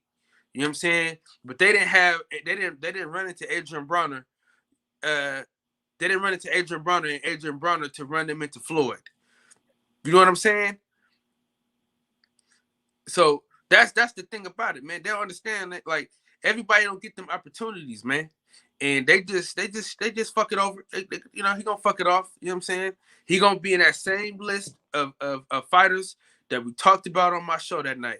He gonna be in the same list. You know what I'm saying? He gonna move Buster Douglas and Hector Camacho out the way. I'm telling you, because he's young and he gonna fuck it up. I promise. You know what I'm saying? And I ain't gonna feel bad for him. I ain't gonna feel bad for him. I don't even know if I can watch his next fight, man, because it ain't gonna be nothing but some bullshit anyway. Because it ain't gonna be Mario Barrios. I can guarantee you that now. You know what I'm saying? He got too much shit going on. It's gonna be Jorge Castillo or some shit. You know what I mean? Some Mexican that ain't worth nothing. Maybe Joe Casamayor, you know. Former champion Joe Casamayor versus Tank Davis. Fight of the ages, literally. Hey, you know what's funny? Leonard Ellaby showing how to sell some bullshit to you, don't he? I never bought anything from him, but you go ahead. You tell me. No, I'm just saying how he tried to sell these. Oh yeah. Oh yeah, sure. Tank is a star, man. Tank is a star. You know, this is the big fight. This is the biggest fight of the year. You know what I'm saying? Shit. He's fighting 3 times. He also said he's fighting 3 times this year. Mm-hmm. Yeah, right. Oh, he fighting this year, Fred. He fighting 3 times a year. He fighting these cases, nigga. That's what he fighting. Yeah. That shit. Definitely gonna do that. But I think he gonna get away scot-free though, Fred. Yeah. I genuinely believe he gonna get away scot-free. You know, he got a lot of influence behind him, man. Al Heyman does good over there. He's from the Cleveland, Ohio area, which is a rock, you know, which is a hop, skip, and a jump from Baltimore. You got Leonard Ellaby's from Baltimore. I'm pretty sure he got some roots down there. He got Floyd Mayweather attached to him. They gonna work it out. They definitely gonna work it out. But I'm looking at Tank side-eye. You know, I wouldn't trust him. I would lean on more of his actions as opposed to what he's saying. You know, so I'm just gonna sit this one out. Yeah, it was the tweets that really pissed me off though, bro. Yeah, them tweets were annoying to me. You know what I'm saying? It's like, bro, come on, man. You're a grown ass man, man. Well, that's some bullshit. You know what I'm playing 2K right now. You just got indicted and you talking about I'm playing 2K. Yeah, bro. It's like you like why? Yeah, same thing gonna happen to him that happened to Broner. Broner talking all this shit. I don't care. And now he crying to a judge. Only got $13. You know what I mean? I'm gonna borrow some money for. I don't want to make this about Adrian Broner, but I'm just saying. Got to. Everybody tough until they go before the judge. I don't want to go before no judge. Nah. I have no desire. I don't get pulled over by police to prove how tough I am. I just don't break the law. You know what I mean? I don't want to get pulled over. I ain't that type of guy. I'm gonna get pulled over, see how tough I am. Nah, I want to go home. I want to. Man, my toughness is in Lincoln and Kennedy. That's my toughness, man. Yeah, bro. But it's sad, man. It's sad to see a young black man get all this money just to fuck it off and give it back to the white man. You know what I'm saying? Because it's gonna cost him. It's gonna cost him. Oh, it's gonna cost him a pretty penny for sure. And guess what? Floyd gonna give him the money and then put interest on it. Or Al gonna give him the money and put interest on it. The only thing that ain't gonna cost him is his freedom. See, that's what he need though. He need that. They need to do a undisputed part 3 with his ass in it. You know what I'm saying? You know, throw his ass in jail and let him see what's really going on, man. I got homies, man, that went to jail. That's I ain't never going back to that motherfucker. You know what I'm saying? So man, that's what he need. You know what I mean? But until he go to jail for real, man, ain't shit gonna change. You know what I'm saying? Because it ain't no need to. It's like the money is gonna get him out of it. You know what I'm saying? And that's where he at with it. I got enough. The chains and the cars is gonna get me out of this. You know what I'm saying? Yeah. Yeah, rich niggas pretending to be gangsters is the stupidest shit ever in the world, man. Like, you rich, man. You're rich. You don't. I go home to this pain. I go home and wake up in the morning and walk outside my front door and see graffitis, gang members, prostitutes, drug dealers, you know, shit like that. You go home to a beautiful home, and you know, I mean, you got people. You pay people to take care of the stuff that it takes me 2 years to get done. Rich, yeah, appreciate that, Reg. Yeah, man, come on, man. I don't know, man. I don't get it. I don't get it. You know, I don't. Yeah, it's a damn shame. Mm-mm. Fred, hey, we going live after you, my brother. At 11:15. Hey, listen. Last night was special, man. I ain't gonna lie, boy. That came right in the clutch. Oh, real. Coming in here right now. Got your paid in full medallion on, man. Appreciate you. Hey, you know, it's for the kids, man. You know, that's my kids' initials. Oh, okay, that's what's up. I'm going by the mail place tomorrow, so I'll let you know. Let me know so I can, you know. Yo, DB, you still here? Right here, homie. Okay, you got anything? Phone lines are back open, so feel free to call me now. You feel any different? Nah. I called Tank. I had the wrong number. We talked about it. I called him like 5 months ago, because I saw it coming. I saw this shit coming. It was a Vegas number. It was a 702 number. And I said in the video, if anybody has Tank Davis' phone number, please DM it to me or text it to me. You know, because I saw it coming. I'm not the guy. My nigga, this is dedication. This is anti-hesitation. This is real nigga celebration. Man, if I see a checkpoint and I know my niggas are still at the club, I'm telling them it's a checkpoint. I'm not going home and, you know, anyways, what's up? What's up, Fred? What's up? Who this? Oh, what's up, man? I haven't talked to you in a while, man. Thank God. Woo, thank God, because we ain't been missing you. What's up? What's up, man? How you been, Fred? We've been great. Living better? Yeah. Man, that's good, bro. What's up, compa DB? Saludos, compa. Hey, Fred, remember we talked about this like 2-3 months ago? I asked you about it too, man. He just ain't putting the right pieces in place, and he ain't doing the right things, man. It sucks to see another boxer go down this route, man. They just don't learn. They don't learn from anybody. They hard-headed. They think they got all the answers, and right. They got to pay the consequences, you know.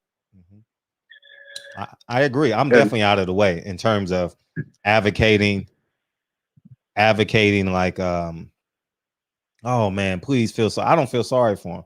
Whatever happens. and that's it. He's 26 years old. I know he's a grown man, dude. And you know what, Fred? Man, I've been seeing this. Just watching how he move and just not maturing at all. You know, it's crazy to me, man. I was just looking at a live from him a while back. Man, he was dating some chick. She had to have a bigger dick than he did. Man, the way she was talking, like, bro, what are you doing? Why are you dating these women? Why are you engaging with these people? You know, like these dudes want to be gangsters on the side, and you know, God, it's frustrating, man. Like, bro, you a pro athlete. Like, you see LeBron carry himself like that? Like, come on, bro. It's terrible. And then the squad, like, jump in the freaking driver's seat, bro. Who do you think pays the bills around here? You guys gonna be back in the hood, man. It's terrible. Yeah. But I don't know, Fred. Dude, all these boxers getting on my nerves, to be honest, bro. It's a reality show right now. Who can vlog the best? I just watched one of the Charlo's vlogs, and he's down in Miami watching Canelo, man. I like great boxers. It's like, bro, why? If anything, shit, I get double the hate when I go down on Canelo, bro. Just, you know, being Hispanic and stuff. Now, why am I advocating for you, bro? You over here freaking, I can't freaking pull his thing out your mouth, bro. And I'm over here saying you guys should get a fight. You guys should do this, bro. You guys should be stepping up too. Like, you know what I'm saying, Fred? So, just disappointing, bro. And Gervonta is even more disappointing, man. It just sucks, but it is what it is, bro.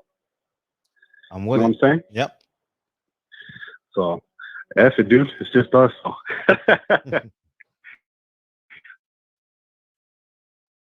We're rocking. But it is what it is, man. But yeah, man, friend, it's good catching up, bro. I'm gonna catch up on some of these episodes too. Oh, man. I appreciate it. Yeah, we got some good ones. So. We got some good ones. And this week, good to see you do well, bro. Thank you, man. I appreciate it, man. Woo! Appreciate it. Yeah, we got some good ones this week. I know, man. Hey, you need to jump on that Spotify for me, man. I appreciate that. Yeah. Okay, I'll get on that. For sure. I always get on you. For sure, I'll get on it. I know it's easier to listen to. Yep. For sure, man. But yeah, man, Fred, stay up, man. I love the show. You know what it is, man. So all the time. All right, bro. Yep. Thank you, man. The Bears. You a Bears fan, DB? What DB doing? What would DB do right now? Anyways, DB doing whatever he want to do right now. But anyways, someone, if y'all want to comment on what, maybe we could talk about it tomorrow or today. Terrence Crawford comments about Canelo, since he mentioned Canelo, about he ain't fought no brothers. He ain't fought no brothers, man. Here I am, Brody. Yeah. So he said what? Terrence Crawford said what? No, I'm not no Bears fan, by the way. I know. Yeah. Terrence Crawford said Canelo ran from Andrade and Charlo, and he ain't fought no brothers. Wait, this what Bud said? I know. Didn't it shock you? It shocked me. I was about to repost it, and I was like, nah, because he would think I'm patronizing him. So I didn't. But wait, hold on. Bud said Canelo ran from Andrade, Charlo, and well, I mean that's enough right there. But it shocked me that Bud said that. Yeah, because I mean it's a contradiction on one level, and it's also true because no one would say it. Has said it. Right. But no, I mean Bud never took this angle of. Oh, he Darth Vader for real. Oh, Bud is Darth Vader in real life now. Oh, Bud don't give a fuck. Bud got that guaranteed check. He like, man, me against the world, baby. Me against the world. Just me against the world, baby. Interesting. Well, shout out to Bud. He like, fuck that. Let me see. Joe Jack said, salute the Bud for speaking facts. Yeah, Bud only fighting Mexico border workers, George said. But Bud was just at Canelo's fight looking like a cheerleader. Pound for pound said, damn, okay. Okay. Let me see. Here comes the Bud Hayden. 5, 4, 3, 2. Go use my line. It's true. It's not. Nobody hating on Bud. Who hated on Bud? Yeah, we down here hating on Bud. Yeah. Shit, we giving Bud props for doing what he never did. P. Good said Bud never ran from competition. He walks. Oh man. P. Good with the comment of the day. Let's say Canelo avoided black fighters. Yeah, that's what they said. Valiant, that's what they say. Let's see. He just fought Kell Brooks, somebody said. Yeah, Kell Brooks is black. Yeah. Mighty Duck ain't got no room to talk, says DJ. Damn. Look, D-Will, they hating on Bud again. There ain't nobody hating on him, man. Shit, P. Good just speaking facts. That's it. Yeah, that's it. But yeah, shout out to Bud, man, for taking a stance he ain't never took before. You know what I'm saying? Mm-hmm. On this side of melanation. Yeah. So now I want to see what people gonna say to him though. They like to say that he's pound for pound number one. And not that they believe that or they really want that, but if they're like, well, fuck, if you guys are not gonna say Canelo, then we're gonna say this guy, but we're definitely not gonna say Errol Spence because you guys seem to like him. So now that Bud is saying this, I wonder what they gonna say.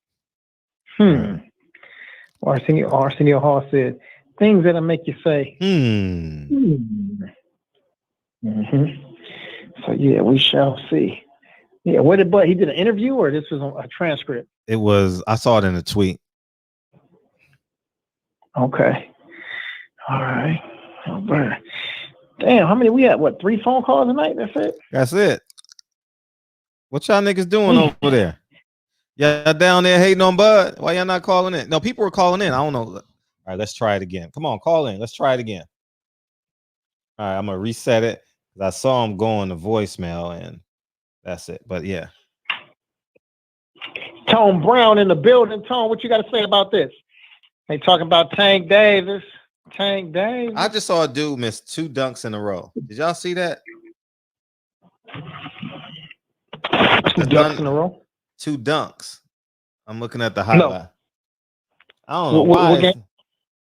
I seen 202. I see you. I don't know why it's going to voicemail. 202. Shit, ain't that Baltimore? There we go. Yeah, that's Baltimore. This is Keith Thurman. What's up, Keith Thurman? Oh, who this? Here you go. Here you go again with that Keith Thurman shit, Fred. Look, come on, man. It's no wrong with being a fan of him, even though he is do some clown ass shit. But I want to talk about this, this Tank shit, man. I'm gonna be honest. I don't care what he does outside the ring. I really don't. I just want to see him fucking fight. That's what I want to see him do. I want him to see him fucking fight. If Floyd and Ellaby is smart, they would keep this man active. He needs to be fighting 8 times a year, if possible. 8 times a year. As soon as he knocked out Leo Santa Cruz, they should have had a fight ready and lined up for him the next week. Ready. Or at least a week of rest and then have another fight or something like that, because he just can't stay out of trouble. He can't. He's allergic of just doing what he needs to do, and that's it. He's allergic to that shit. He loves doing crazy shit. He even admitted he likes drama. Tank admitted it, this shit. He said he likes drama. He likes that shit. So I don't know why people are like, oh my God, Tank, please, not again. No, that's just what the fuck he does. That's just who he is. That's his character. That's his fucking character. But that dude needs to be fighting 8 times a year. He's just that type of fighter. He can't go out without a week or so without needing a fight day ready. And they're failing him. Honestly, we have to put some blame on Floyd. I know people say don't put this on Floyd. No. He's the type of fighter, he needs to be busy. He needs to stay busy. He needs to be active. He's 26, 24, 25, whatever. He needs to be active. There's no excuse this dude is only fighting twice a year or 3 times a year. He needs to be fighting as many times as they can get. I don't care if they got put that bitch on YouTube, pay-per-view or whatever. I don't care. I don't care. He needs to fight as many times as possible. That's your biggest star over there on TMC. What the fuck are they doing over there? What are they doing? They could have had him fight Chris Colbert. I think he could arguably win that fight coming down the stretch. He has winnable fights. He probably can beat Gary Russell going down the stretch. Probably. I mean, they're failing him. Let's keep it 100. Now, Tank dude got to take some blame for not taking control of his career and saying, "Hey, man, I want this fight," and speaking up more. But let's be honest, these guys are his suitors. These are his handlers. They're handling his career. They're failing him. They know he's not disciplined. They know he's going to fuck up. They know that shit. They know him better than we do. He needs to be fighting as much as he needs to. As much as they need him to. Him not fighting that much is stupid. It's stupid. These are fighters. This is what they do. They fight for a living. Some of us work 9 to 5 jobs Monday through Saturday. That's what Tank needs. He needs to be fucking fighting 8 times a year. I'm calling it 8 times, not no 2, not no 3, not no fucking 4. 8 times a year. He's not disciplined. He's going to get himself in trouble. That's just what it is. He don't have good guidance around him. He don't even listen to his fucking trainer, the guy who's his father figure. What's his name? Calvin Ford. Calvin Ford has had to call out Tank a couple times for not listening or picking up his phone calls a couple times. He has came out and said this guy, he reached out to Tank, and Tank hasn't reached out to him, back out to him. He said it a couple times. He even when he missed weight for the Gamboa fight, Calvin Ford said he didn't listen to him. Yeah, he did. On what he needed to do. Yeah, you know that. So he doesn't listen to no one. He's not going to listen to Floyd. Not going to listen to Al. Not going to listen to Ellaby. He's not going to listen to his biological father, his mother. He's not going to listen to nobody. So you know what that means? They need to keep him busy. Okay, yeah, I see what you're saying, S-Dot. 8 times a year is not realistic. You're right, it isn't. But as much as possible, 4 times a year. God, they don't get into much trouble. It's only a matter of time. He's a ticking time bomb. We all know that. You know that, Fred. Everyone knows that at this point. We know. We don't want to see it happen. So if we truly don't want to see it happen, I think all of us as fans need to go on LED's comments, Floyd's comments, and say, hey, man, get this guy some fights. Get him some fights. He needs to be fighting as much as possible. Unless y'all don't care. And if they don't care for Tank, cash him out. Cash him the fuck out. Cash him out to someone else. Cash him out now, or they're going to be looking at a very, very high talented fighter that's a waste of talent. A waste of talent, like Broner is. And one more thing, I might just answer that Bud situation with Canelo. What he's saying, that's not all the way true. It's true that he don't like a certain style when it comes to black fighters, but he has fought black fighters. And Bud is full of shit.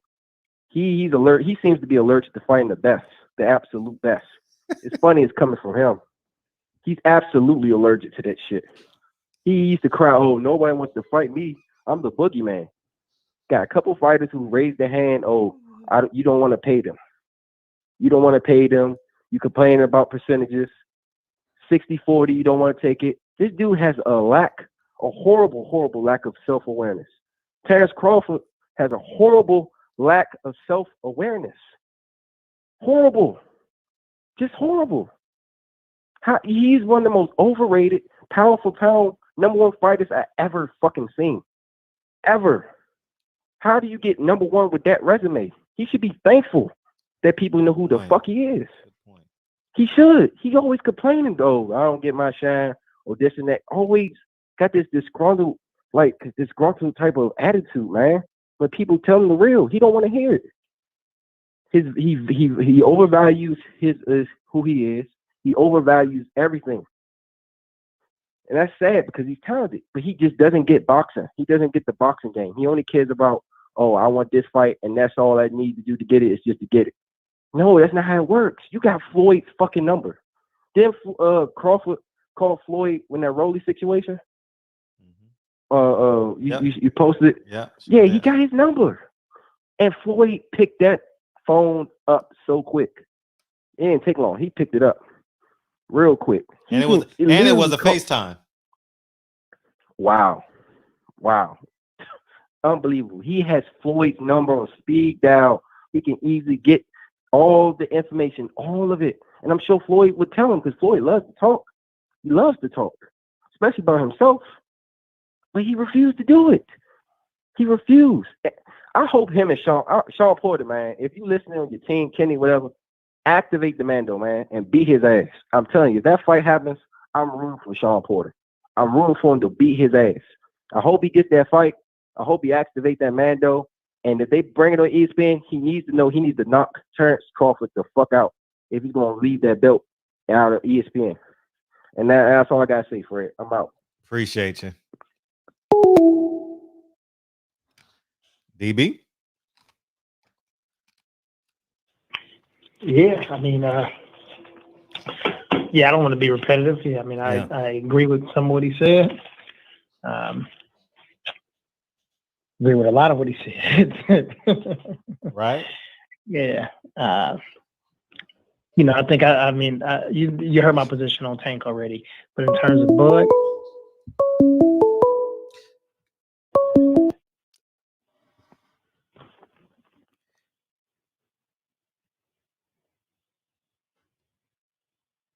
bueno. Yeah, what's up? No, ¿quién habla?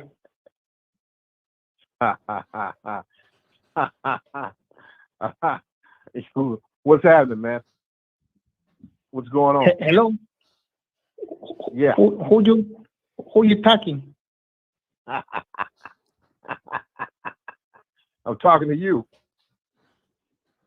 I got on. Who is you looking? Who is you for looking? Come on, DB. What's going on, man? Talk to me, bro. Talk to me.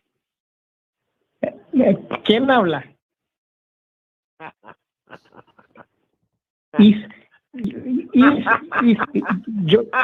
What is your name? Hey, you spend too much time in California, man. I'm in California. Get back to your Joker? Yeah, I your don't name speak. Joker? No hablo español. No hablo español, amigo.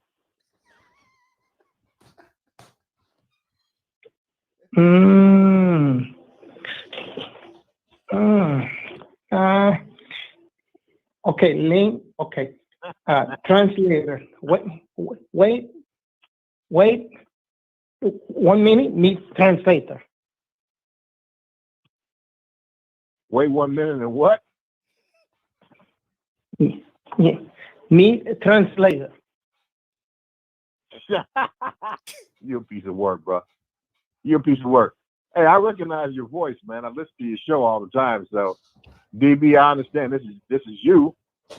You can't hide your voice that much, even when you're trying to have that little Hispanic accent. The Negro still comes out.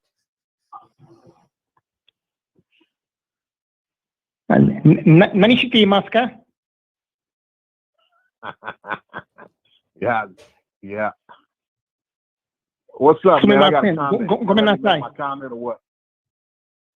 You gonna let me make my comment or what? Oh, okay. Is comedy? Comment? Comment. You gonna let me make my comment or what, bro? Oh, you looking comment? Comment rapper? Comment? Man, you niggas, y'all got it all twisted, man. Come on, bro. You gonna let me make my comment? Oh, Twister, yeah, he is a good a singer, a rapper. Yeah. Twister. Keep working, bro. I mean, just like I said, you got the Hispanic thing going, but the Negro still comes out. I would say something different, but since we're on, okay. Talking my roommate. It may be heard by others. I won't use the term I want to use. I'll say the Negro is still coming out, though. Okay, let me talking my roommate. You talking my roommate? It's okay?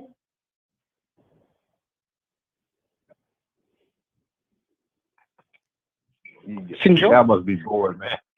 I'm bored too, though. So that's the only reason I'm calling in.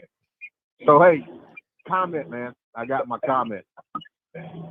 So when are you gonna let me give my comment or no? Oh, sí.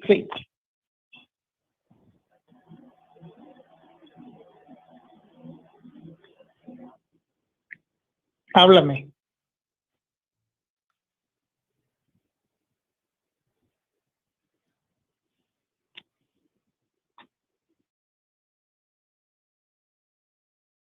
You ready?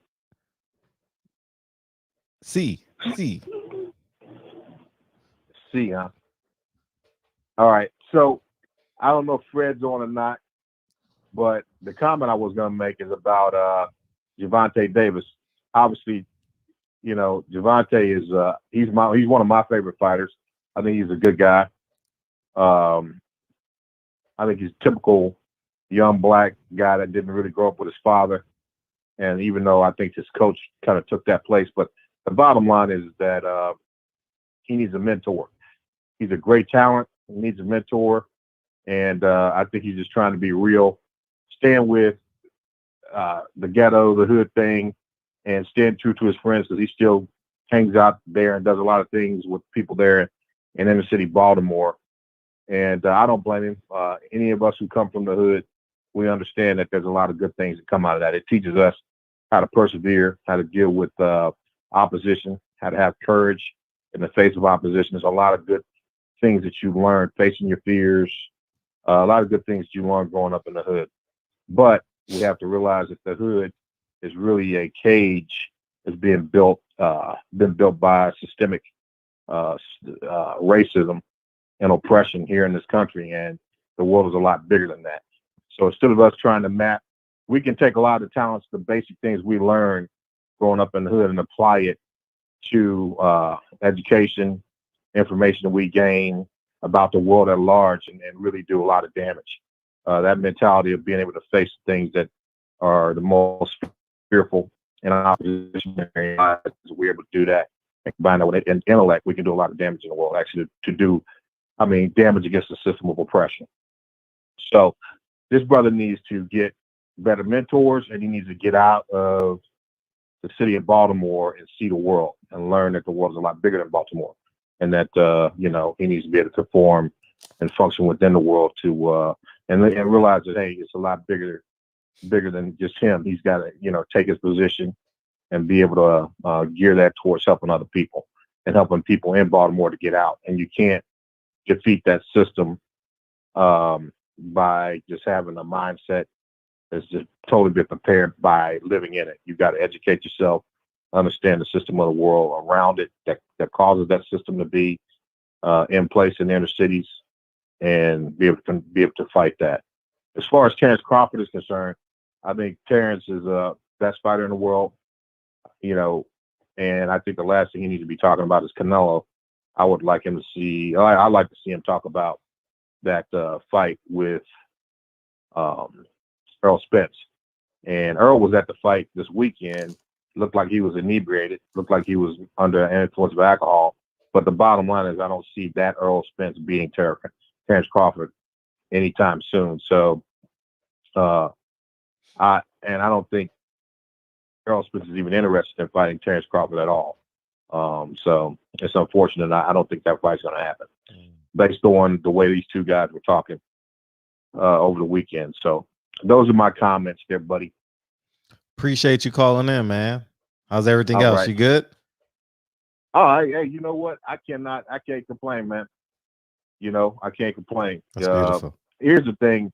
This is what I wish that we could do as a people. I grew up in the hood. No, you didn't. No, you You didn't. don't believe it, huh? No, hell no, Van Jones. You don't have to believe. You know what? But here's the thing, though, bro. Barack Obama. Barack no Obama.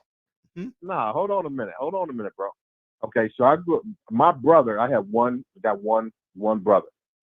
My brother died in the streets. Okay, so I mean, when it's all said, and I'm from Kansas City, the worst areas in Kansas City. That's where I grew up. But I guess when we were growing up, maybe it was like a group of 8 of us. 8 of us in that group, and of the 8 of us, there's only 3 of us left. The other 5 are dead. Wow. So the cats that I grew up with in my neighborhood. But I've been, I joined the military when I was 17 years old.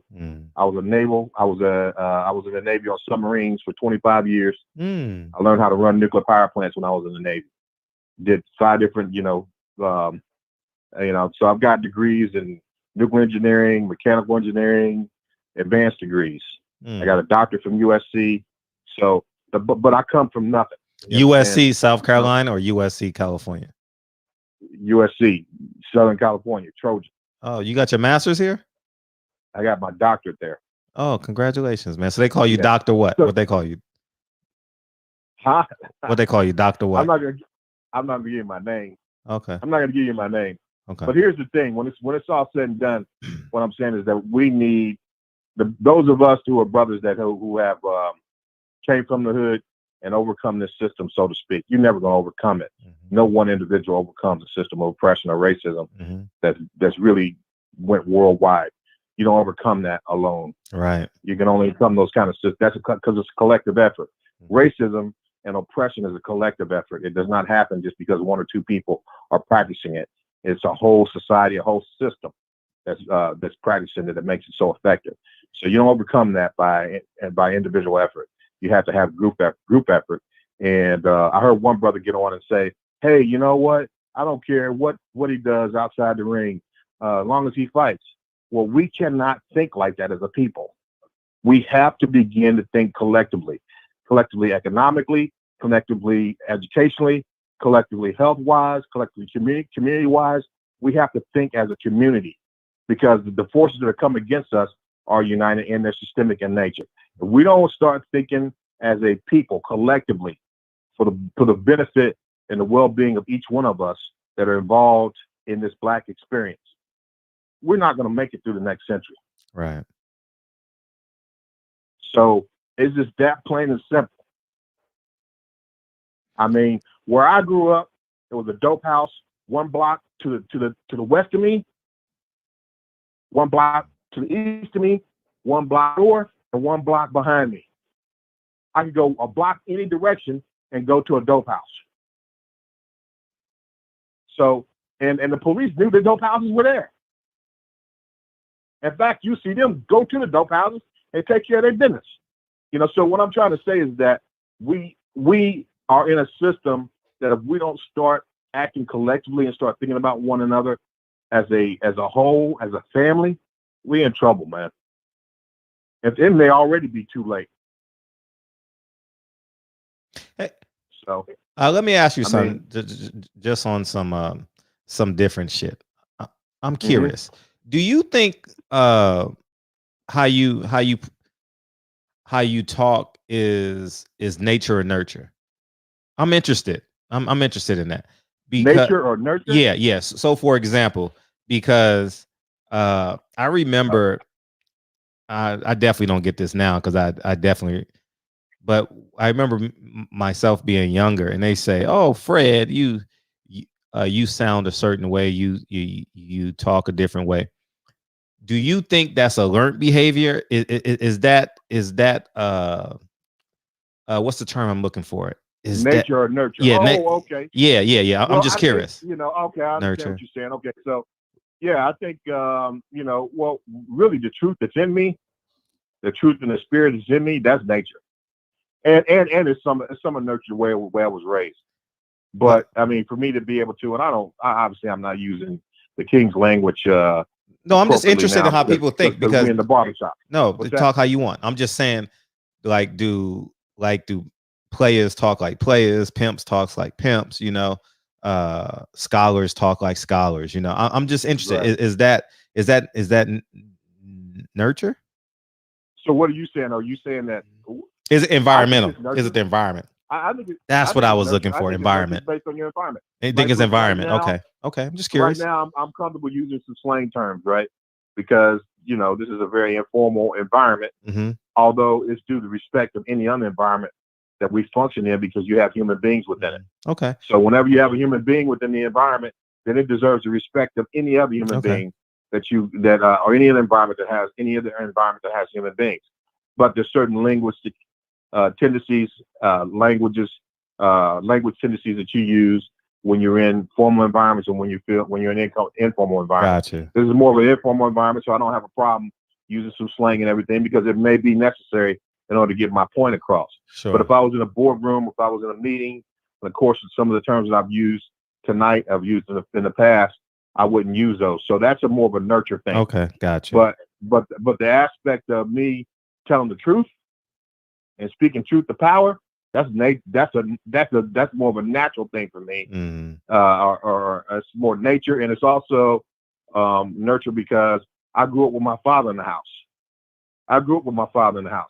Mm-hmm. So what that allowed me to do is to see what a black man looks like. Mm. And the unfortunate thing is that a lot of these brothers are growing up without fathers. So they're growing up looking at their mothers and the emotional tendencies of women, and the fact that they weren't disciplined to be able to sit down and exercise self-control. So they're still in search of that. They're still in search of that discipline and that manhood, that symbolism of manhood. Javante Davis does not have the right mentors in his life. If he had the right mentors, then they would know that you need to change that brother from the inside out. How do you do that? You introduce him to the truth about the environment and the world that we live in. Because right now, his perception of the world is skewed. He thinks that the world needs to conform to the way that the hood functions. Because that's really all he knows, that mentality of being in the hood. But the world doesn't conform to where the hood functions, even though there's good things that you learn about growing up in the ghetto. Gotcha. The ghetto is formed by the world. It is a systemic cage that's been built for the oppression of black and brown people in this country. Right. And really all over the world, depending on what country you're in. So the bottom line is, I think that someone needs to school that brother. And, I'm not a real super religious guy, but I do believe in God and I believe in the Bible. Mm-hmm. When it's all said and done, Jesus told him, hey, you shall know the truth, and the truth shall make you free. See, what keeps away from making bad decisions like this brother's making is that you constantly learn the truth about the world that you're in, about the God that created this world, and the fact that, we need to humble ourselves to him to do the right things that we're supposed to do, right, towards ourselves and towards one another. If we get to that point, we're just moving on. And, if we get to that point, we can stay away from making stupid mistakes. Right. You have to continually search and discover the truth of the world, about the world around us, and the truth about ourselves. And that's what the brother's missing. He needs to be educated. Okay. I'm with it. Okay. And by the way, that was Tank Davis' next opponent that you were talking to at the beginning of the call. Yeah, right. That was DB. That was. I listen to him I listen to his brother talk all the time.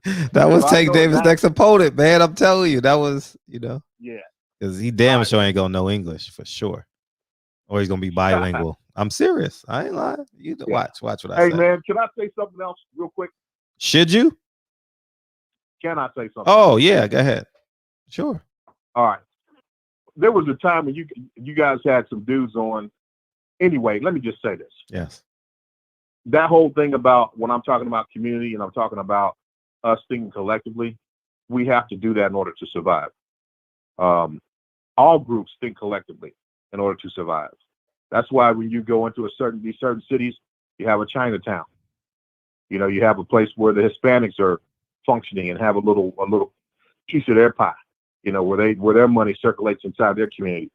If we don't get back to that, and there's a way that we can do this without a lot of money, and I've already thought through it.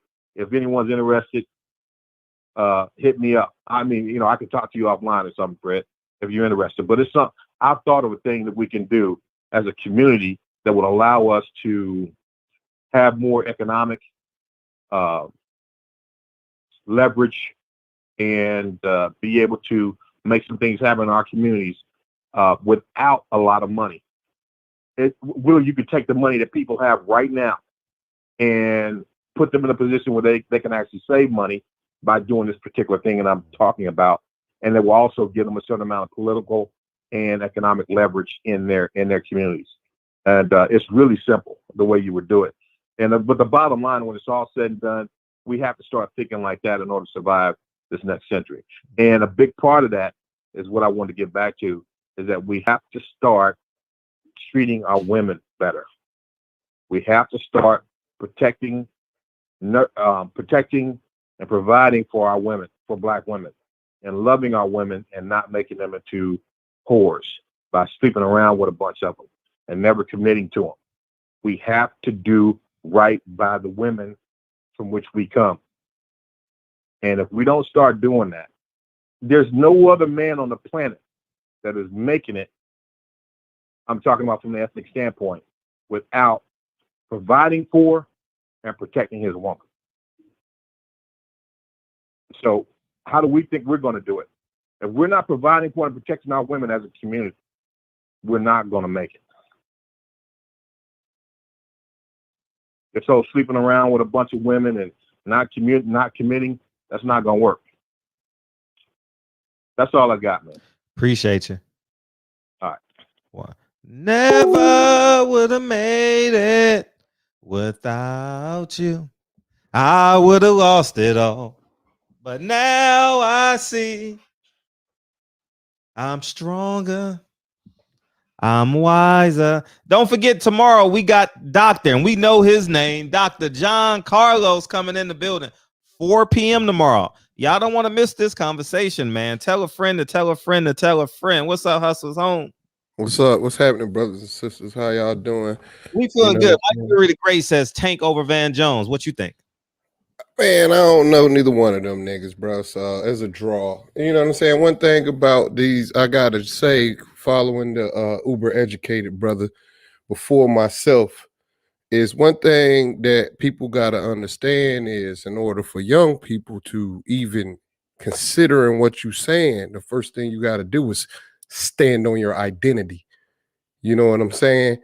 If you up here dropping jewels and you ain't even respecting your own people enough to show them who you actually are, you know what I'm saying? A lot of people got these like blanket statements out here in these streets. You know what I'm saying? I'm from the hood too. I'm educated. I got a bachelor's. You know, I'm not I'm not beyond. You know what I'm saying? I got a bachelor's in computer information system, and my major was networking and security. But yeah, but you didn't go to Yale though. But you didn't go to Yale. I mean, whatever you subscribe to, you feel me? You know what I'm saying? I don't bend, I don't fold, I don't break. I'm Black 24/7. And my 5'8". I'm Black 25'8". And my I'm making the joke. I always do the goalpost. That's what I was yeah. And my the way I speak is a reflection of everything, is a reflection of nurture and nature, because you know what I'm saying?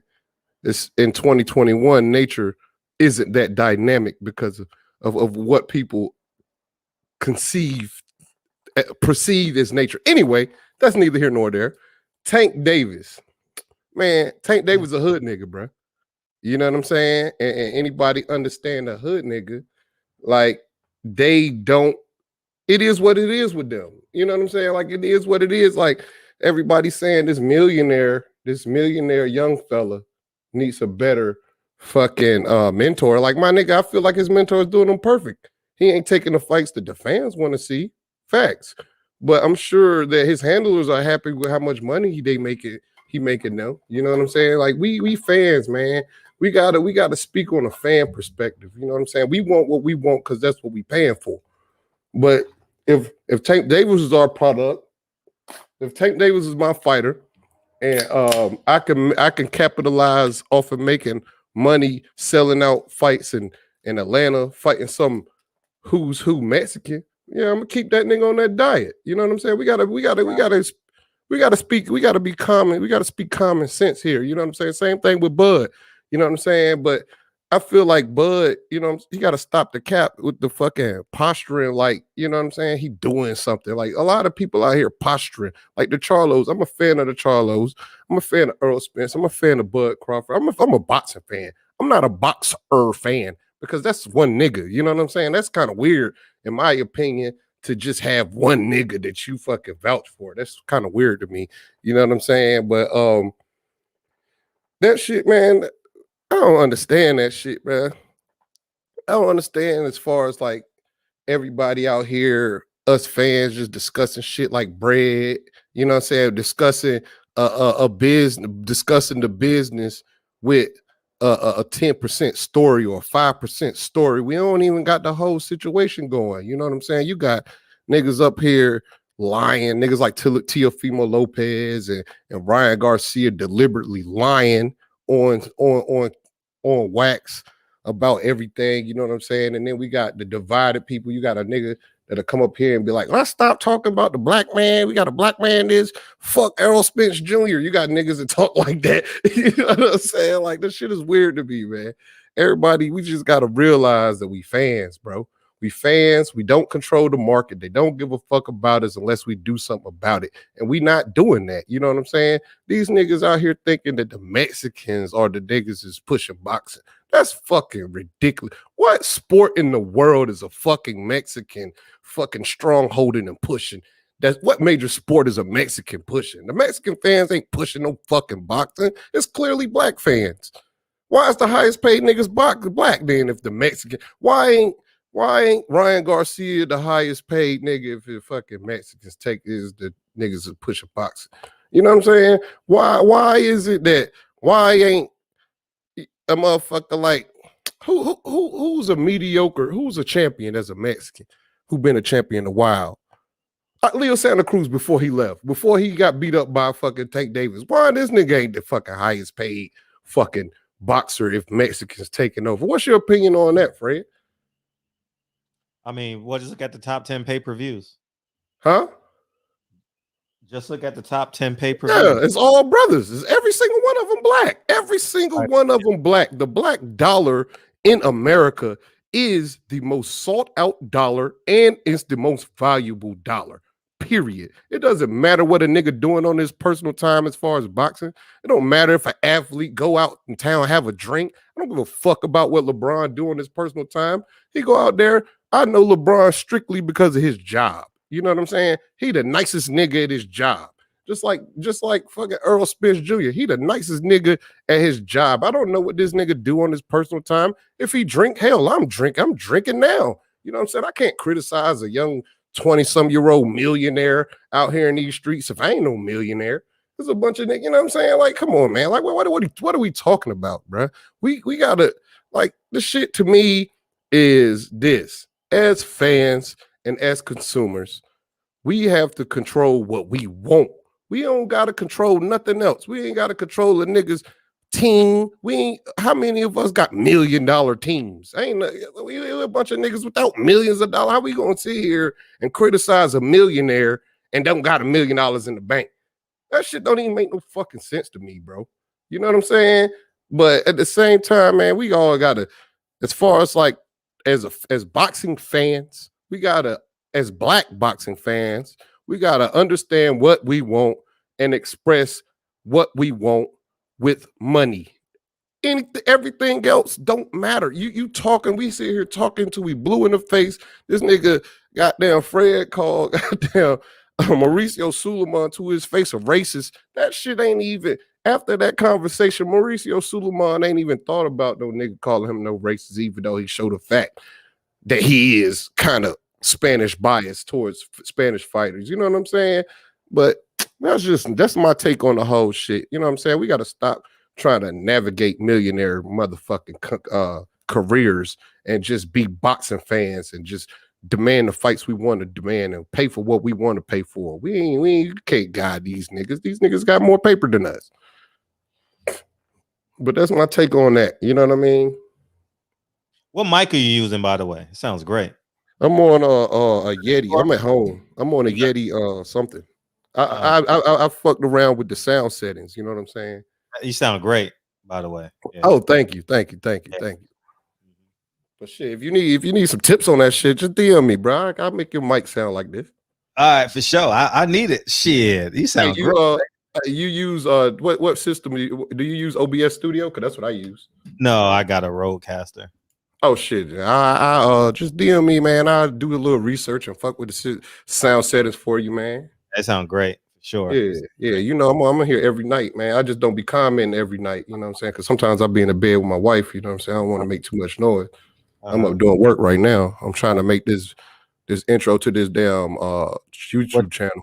What you staying at your mother-in-law's? What you can't make no noise? What? Nigga, I'm loud as a motherfucker right now. I'm a grown nigga. I'm about 40, nigga. I ain't staying with my mother-in-law, nigga. What the hell you talking about? Okay, with you, okay, with you. You almost made me yell up in here on purpose, nigga. What the fuck? Well, shit, you know what I mean? Like, yeah, man. I salute to y'all, man. Hey, how much money we got on that donation drive? Yo, I'm about to drop something on it. We got a couple thousand. Got a couple. All right. Drop the link. I'm gonna drop something on it tonight. You know, drop about 500 on it tonight, and you know what I'm saying. Stay up, everybody. You know what I'm saying. Thank you. All right, brother. All right, one. Hey, since the last two callers were in college, hey, remember when we were in college or wherever you were, college, trade school, whatever, or a nigga, you got a girl with a roommate and you short stroking her and shit, you know, just pelvis stroking her, you know what I mean? Because yo,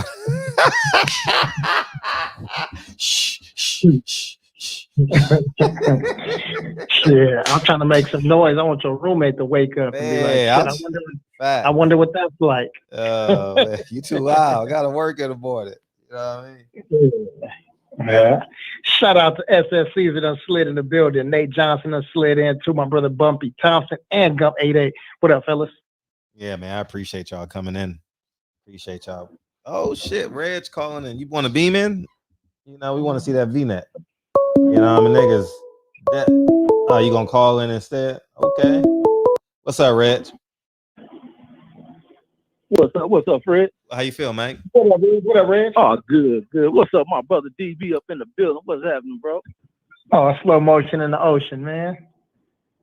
Yeah, man. But back on that thing with the tank thing, man. It's been some great calls, and my thoughts on it is I agree with everything y'all saying. It needs to be criticized, man. Ain't no soft shoeing with dealing with our own. Even if he wasn't our own, you see a kid who coming from the type of life he done lived, the adversities, the pain, the sorrow he's been through. He's supposed to be something that uplifts that community. He's from a hard struck area. Many kids with similar backgrounds as him, but you don't get this opportunity, man. Opportunities come once in a lifetime, and you can either make it or you blow that shit. And this dude blowing it big time. He doesn't understand the mode of becoming a role model. When a nigga ain't got nothing, motherfuckers think about how they gonna do and this and that. The minute money touches hands is when people lose out on it. And I think Tank comes from kind of the self-destructive type personality. He needs to get help. Sometimes it's hard to get help when you don't admit to certain things, and that's the tragic end to it. That's the real tragic end to this Tank Davis, situation and shit. He can pick it up, fix it, or sometimes it's gonna blow. Like life, man. Life don't stop for nobody. That shit keeps revolving. Like the planets around the sun. Shit don't stop for nothing. You fucking up, you gonna pay the consequence. It revolves around the court system. And that's what this kid gotta learn. And like somebody was saying, he needs to stay active. Shit, he committed this shit as soon as he finished his Leo Santa Cruz shit. When they told him not to go back there, come back to Vegas. The minute he get another opportunity, it turns into Floyd and them trying to set him up. How they setting you up, dude? They put you in a perfect dynamic in this sport. You can't leave Floyd. Nobody knows how to deal with a kid like this. These white promoters don't know how to deal with an inner city kid like this. Tank's a troubled inner city kid. You an investment. Who wants to put money behind that? It ain't just that you going out here making money. They got clean shit up behind the scene. Don King didn't want to deal with that, but Tyson was pulling this stupid money. Tank ain't pulling in that. Tank ain't no Mike Tyson. And Don King had to afford to get Tyson up out of troubles. And Tyson's revealing a lot of shit he got into post his career. And it's some shit that Tank has to learn from. Tank needs to wake up, but he's young and you deal with that. And the reason I hate that shit, I hate niggas with street type mentality because I got a brother who I ain't about to see for 20 something years. My brother gone because of fuck ups, behind not listening, behind being too stuck in hood shit. That's why I get infuriated when I hear niggas try to glorify street. You know, you can talk about it, use it as a lesson, a teaching lesson. Sometimes we laugh on shit, but when you glorify it and treat niggas like they ain't hood because they don't act a certain way or they grown up out of that shit, that's the most ignorant bullshit that people can pull, and you lead people astray with. Because sometimes hood shit is tempting to young black kids, tempting to young inner city kids. But to glorify that shit is the most asinine shit that people can ever do. And I hear people do it all the time until they get caught up in some shit. Then you see them pleading and crying and shit in courts. But like I stated, man, Tank. And matter of fact, Tank's situation is similar to my cousin. My cousin had a situation like this where he ran into somebody's car, he drinking and shit, hit somebody's car and those fender bender, they lightweight got hurt, kid in the car. He walked away from the scene and shit. They painted like what they painted is my cousin a menace to society. And based on he had other criminal records. They played that in court. Just like DJ was saying, certain shit in your record's gonna come up. You done shit publicly. The shit with the girl, this and that. These statements on this social media stuff about eat motherfucking suck your shit and all this. Like, you can't be doing that. And these fools like being reckless. They homies like doing that shit. And that's the other thing I was saying. With Tank pulling this money, how many motherfuckers robbing this dude?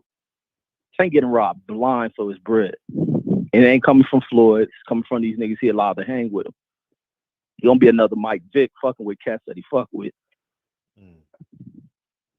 Yeah, he gets indicted in the first 3 tweets. Or that's kind of, you know what I mean? Yeah, and it just depends on how far they want to go with it. Right. They can scare him with it. They can definitely shake him up and scare him with that shit. And make him realize, I think that's the best thing for them to do. Shake him up, put some fear in him, make him think he's facing a number of years, and he get his life straight. But these courts can play with you however they want to play with you when you violate the rules of law. This life is a game, and they got rules to this shit. Outside, we ain't to find people who fuck the rules off with little racial ass bullshit. But it's people who just playing the court system the way it's played with the rules written to it, and you violating that shit. You want to be against this rules to gangster shit. Right. Some niggas violate the rules and cry about it. You know the goddamn game when you fucked it around it. Right. Everybody should know that people just play that hood shit. Walk around with guns, sagging, throwing up shit, talking a certain way, and that makes them hood and shit. Don't snitch on them. These are the first niggas to snitch on people. Like, this type of dynamics you deal with. And in these situations, a lot of these situations, we ain't even dealing with everything being about what white folks doing to you. Sometimes we put ourselves in these situations. Tank's situation ain't no white folks fucking with him. Put himself in this shit. And they gonna have to wake the fuck up. Like, instantly. Instantly he gonna have to wake up. Because that little minor fender bender could have turned fatal. Fatal than a motherfucker. And he'd be wiped the fuck out. Another tragic story of a dude with such great potential, man. But it's sad. And niggas speak like that because they care about him. Niggas care about Tank. Niggas don't hate him. He's doing stupid shit. Doing way out shit. But that's my thoughts on that one. But yeah, I don't think it's no shit like you hating. Like I said, these niggas on this YouTube shit cry so much. Nobody worry about they hating. Man, you niggas is from fairyland, farms, and all type of goofy ass places, and everything that a nigga do is just supposed to be washed over and give a brother a chance. Like, nah, fuck that. Sometimes it's needed to be spoken real about shit with us. Because a lot of us ain't got fathers. People got, fathers in the home and shit. Don't guide them for shit. And the streets will definitely guide your motherfucking ass. They guide you any which way. So you gotta wake the fuck up. But that's my thoughts, man. Appreciate it. Get off that goddamn motherfucking video game and Twitter shit. Straighten up. Go influence some kids, like y'all said what John Jones did. Go into the motherfucking neighborhood. Them like kids that. look up to this nigga. They look up to this nigga. Give back to these kids. Put them cars away. Nigga, go paint some streets. Clean this shit up. Niggas will follow you. Niggas, man. Come on, dude. That's hood shit. But niggas don't do that. Niggas buy into this mumble rap mindset bullshit. But I'm up out of here for real. But great show. Appreciate you, Reg. Thanks, Reg. Yes, Hey, sir. Reg made some points too about about how black fighters, and then they have black management, and they still abuse the black management.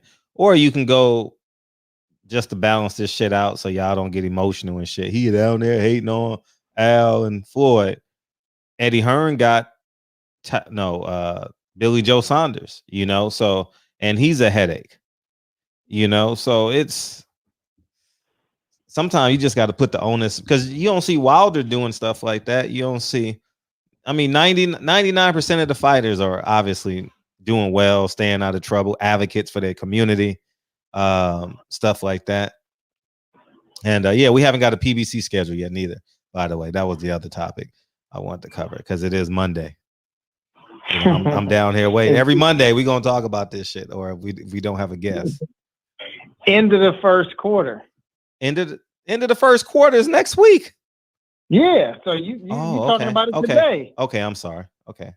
All right. So before April 1st. The last day of the quarter, yeah, it may not be out. Maybe it's 3 days after the first quarter, but they'll probably have the schedule done into the first quarter, and then I hope so. Finalize it 3 or 4 days after that. That'd be exciting. You're gonna have a heart attack. No, I'm be happy. I got something to look forward to, you know? No. If it hits the 27th or the 28th and you don't have a schedule out, your heart gonna start palpitating and shit. Like, you're gonna be nervous. You know what I'm saying? Head sweating and shit. I want them to drop a schedule. I want to look forward to Gary Russell versus Ray Vargas.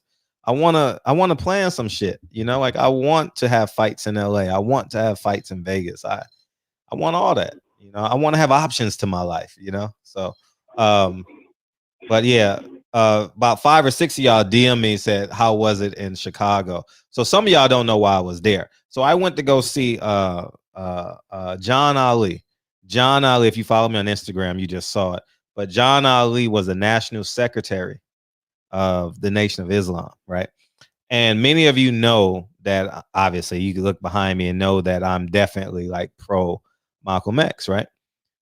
However, I only want to use however after Malcolm X. In addition to me being a advocate of Malcolm X, I just desire the truth, you know what I mean? And so I believe I am doing the best that I can possibly do. Even though I may ask slanted questions, even though I have preconceived notions, even though I believe what I believe for 43 years, I believe that I am making an honest effort at just knowing the truth, you know? And so I went to go interview him for a couple hours. We actually spent the whole day together, and I actually recorded us having. He let me record him all day. So I got tons of recordings. They're gonna start coming out. You guys will start seeing them on the channel. And so that's what I went. He's 94 years old. I called him Saturday. I was on a plane Saturday by 7. I caught a red eye, and Sunday at noon we were hanging out, you know. So we spent the day together yesterday, and I got a lot of information. I need to do a recap video just so history has it, you know, not necessarily just us, but you know, years down the line, people may want to use that as a resource. But you know, I had a great time, you know, and I'll say this. What I am learning just from talking, gotta find you, B. Just from talking to, I've spoken to maybe 5 to 10 different people, you know, whether they've been formal or informal or in interviews, not in interviews.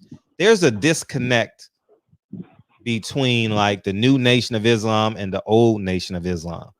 That's not true. No, can I talk? My bad. Hell, I thought I was on mute. My bad. No, I know. I'll let you talk for as long as you want. I want you to disagree with me. I want you to disagree. I don't care if you disagree. No, that's my fault. I apologize. That was out of turn. My bad. No worries, B. And so I use the word huge, but wrong word. There's a disconnect. So maybe you're wrong for me saying the word huge. But here's what I'm learning. I'm learning that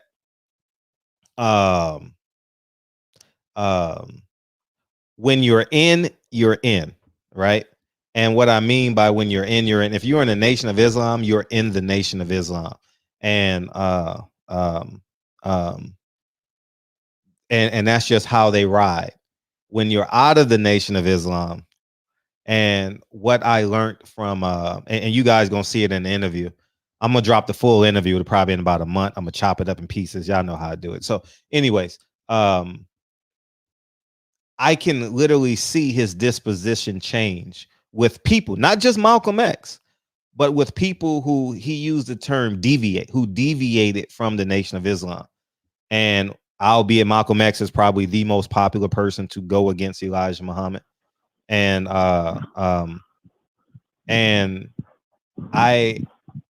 I'm kind of understanding, not that I agree with it. The mindset of John Ali, like he believes that Elijah Muhammad was the last prophet of Allah, and he said he still lives by it.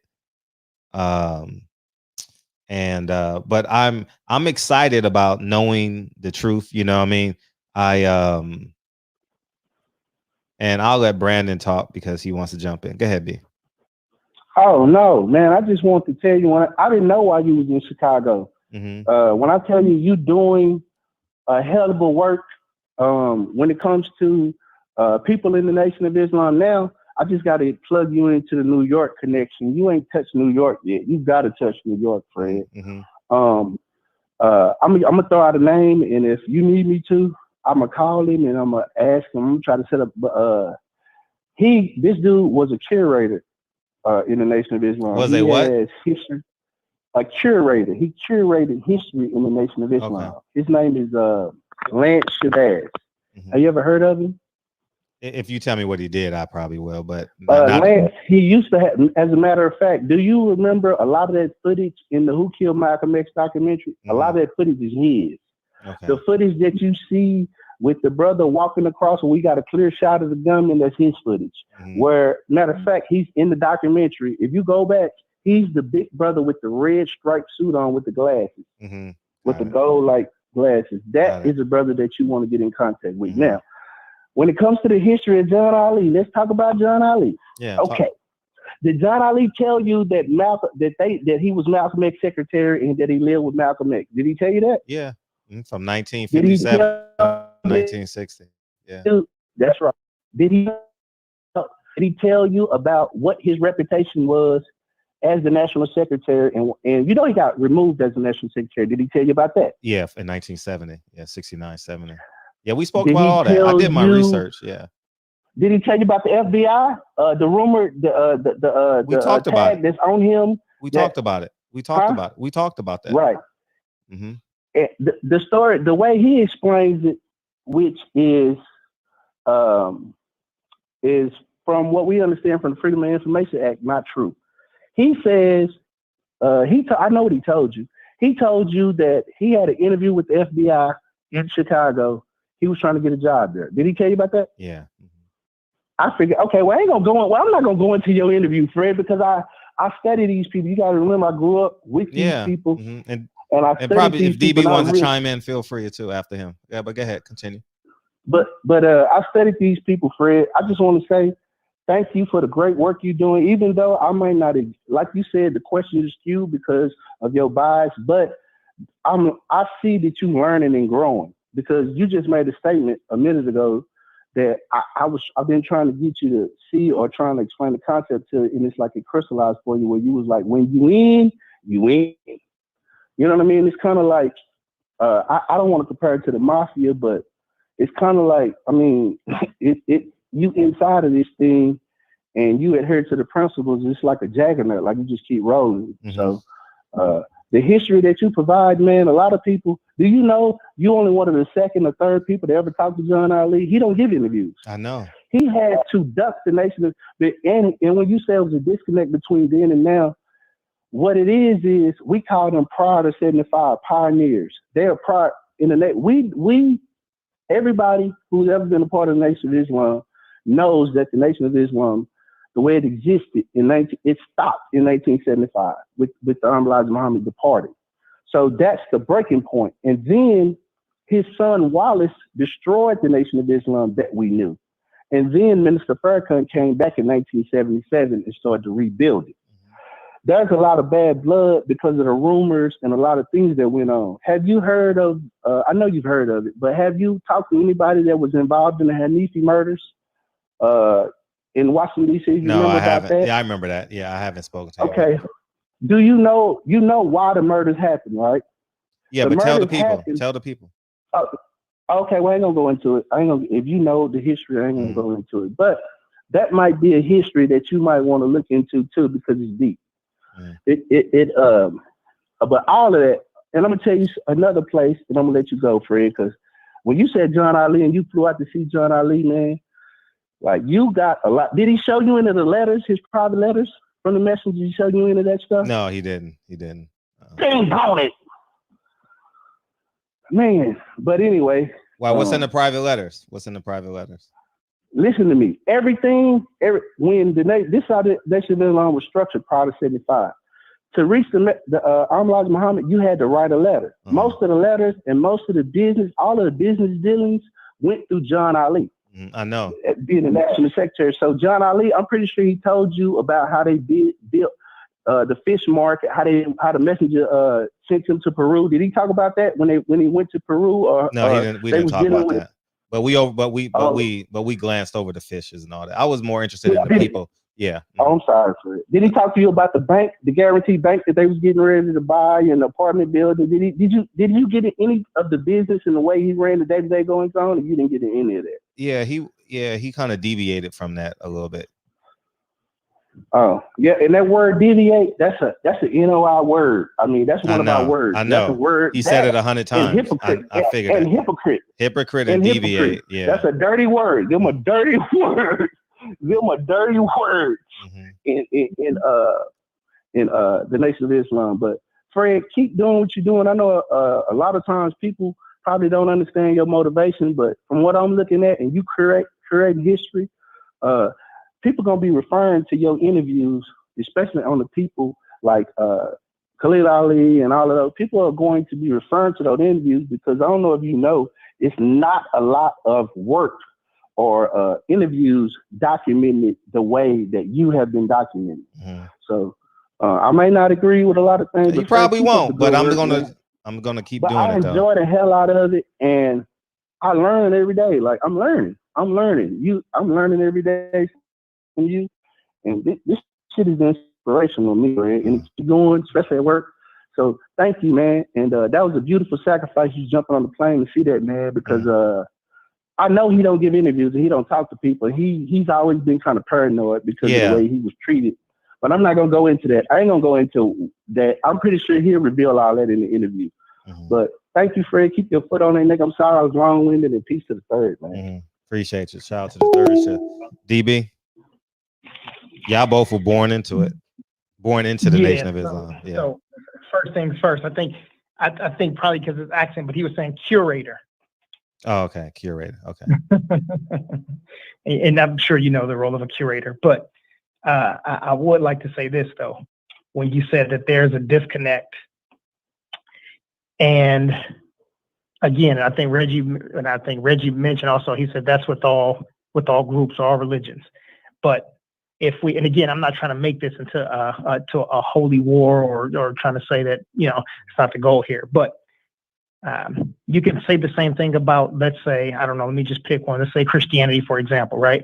If we brought in 10 people and had them call back to back, not even with years separated, right? And we asked them about the Holy Trinity, you think they would all say the same thing? No, probably not. Okay, but then in that case, then you would have to say, oh, there's a huge disconnect in Christianity, right? Because there's so many, there's Methodists and there's Lutherans and Baptists and Presbyterians and Protestants and Pentecostal and what they call them, Episcopalians and there's so many different ones. So when you make a statement about one, you just got to make sure that it's not it's got to be either a blanket statement or it's got to be very direct. It can't be in the middle. Explain what you mean by that. I'm sorry? Explain what you mean.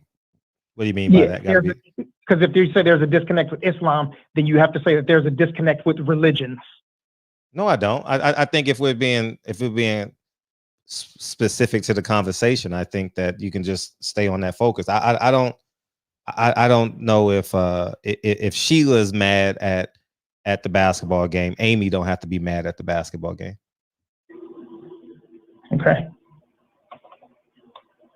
I don't think none is the same. I think everything stands on its own. Obviously, you don't agree with that. Okay. But I mean, you know what?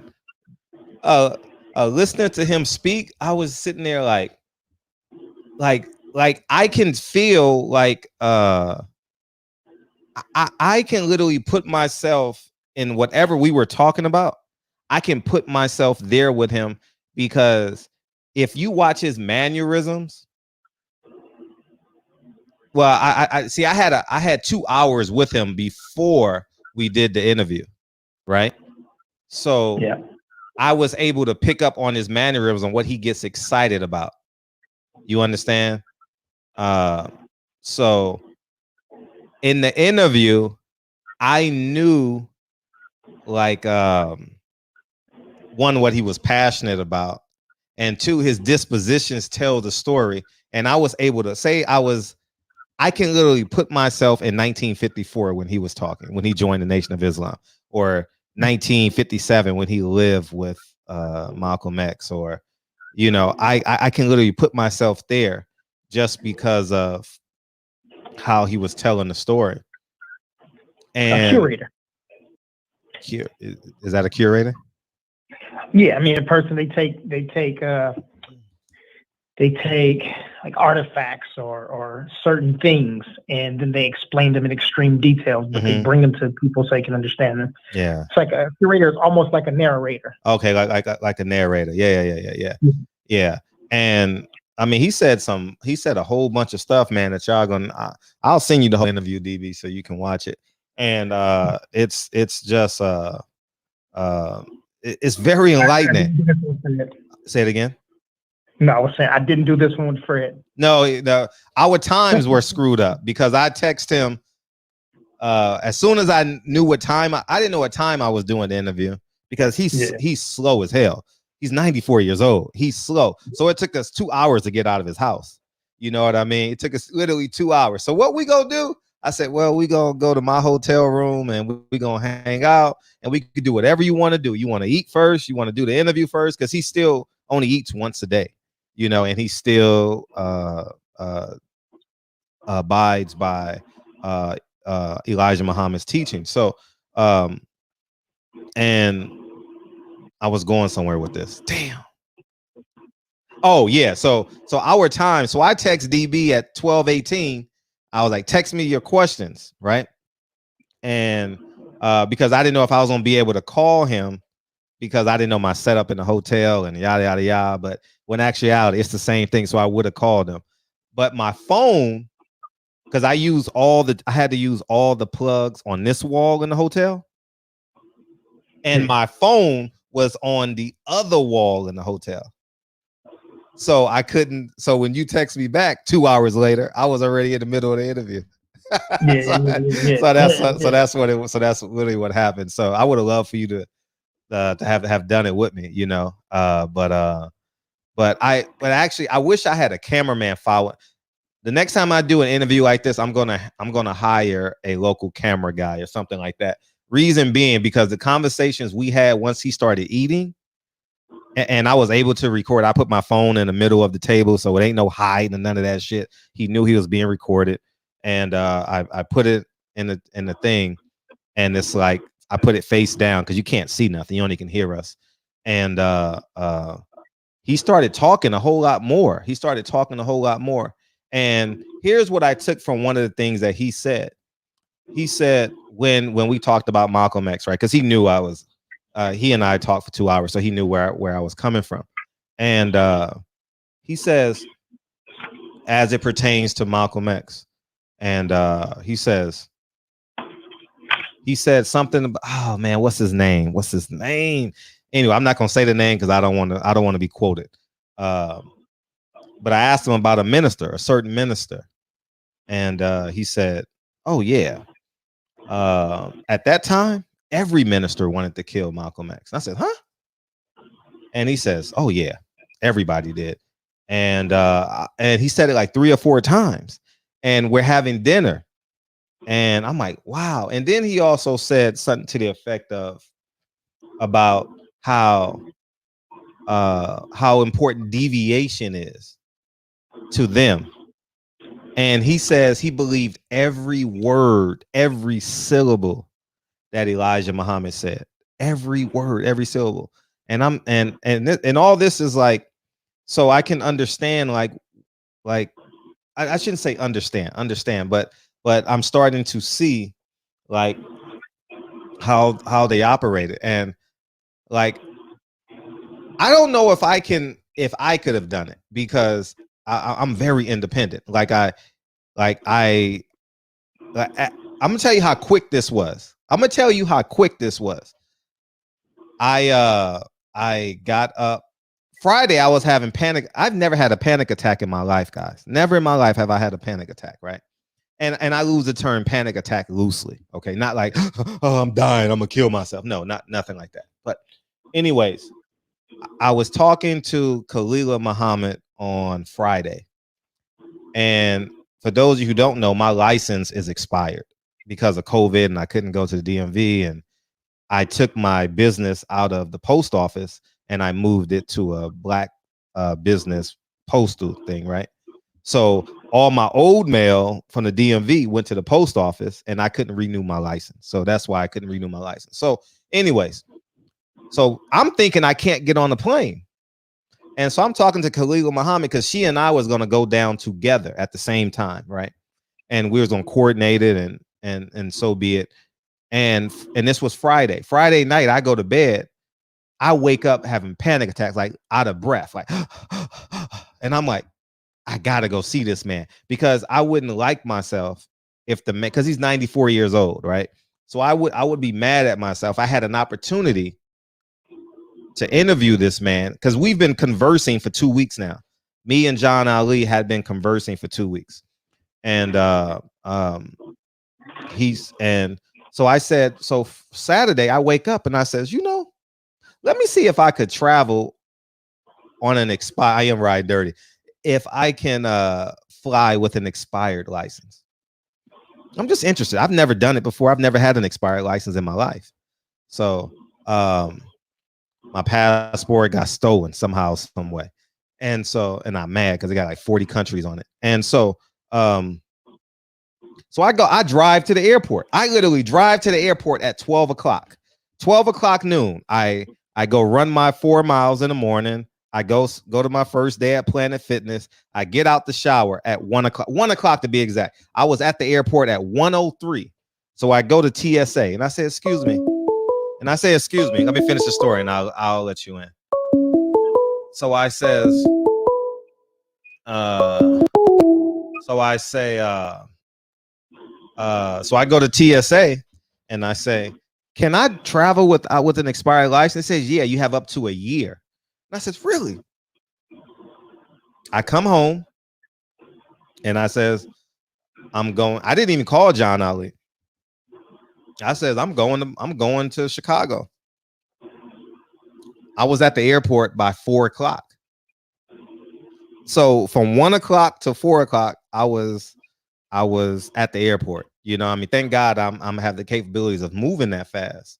And that's literally how it happened, And I had no clue I was going to Chicago, but I just couldn't live with myself knowing that this man knows the history. And how about if he expires this week, And so that's so allegedly I drove to the airport, yeah, and I parked on Airport Street, Airport Boulevard, nigga, and went into the Hertz, Frugal Fred, caught the tram from Hertz to my terminal, and got off, and it worked out perfectly. Didn't pay for my thing. But here's what I did learn: I couldn't rent a car. My dumb ass. I'm in a line at the airport, right, to get my car, and I'm like, they ain't gonna rent me no car. My license is expired. So I paid $300 in Lyft fees. You know what I mean, this weekend, but it's okay. So it's okay. I was lifted because he was 15 miles away from me. Not 15 miles, but the restaurant and going back and forth and the airport. So it was about $250 in Uber fees. So it probably worked out the same with the gas and but the timing would have been a little bit better. So that's what it is, man. And it's he was very honest and forthright as he can be, and he did have a meeting with J. Edgar Hoover, and he says, I never met with him. That was the only time I ever met with him, because I was on him about that. I was like, history is going to prove history says, if you were to die today, they would say that you were an agent. He says, no, I wasn't an agent. I only met with J. Edgar Hoover one time.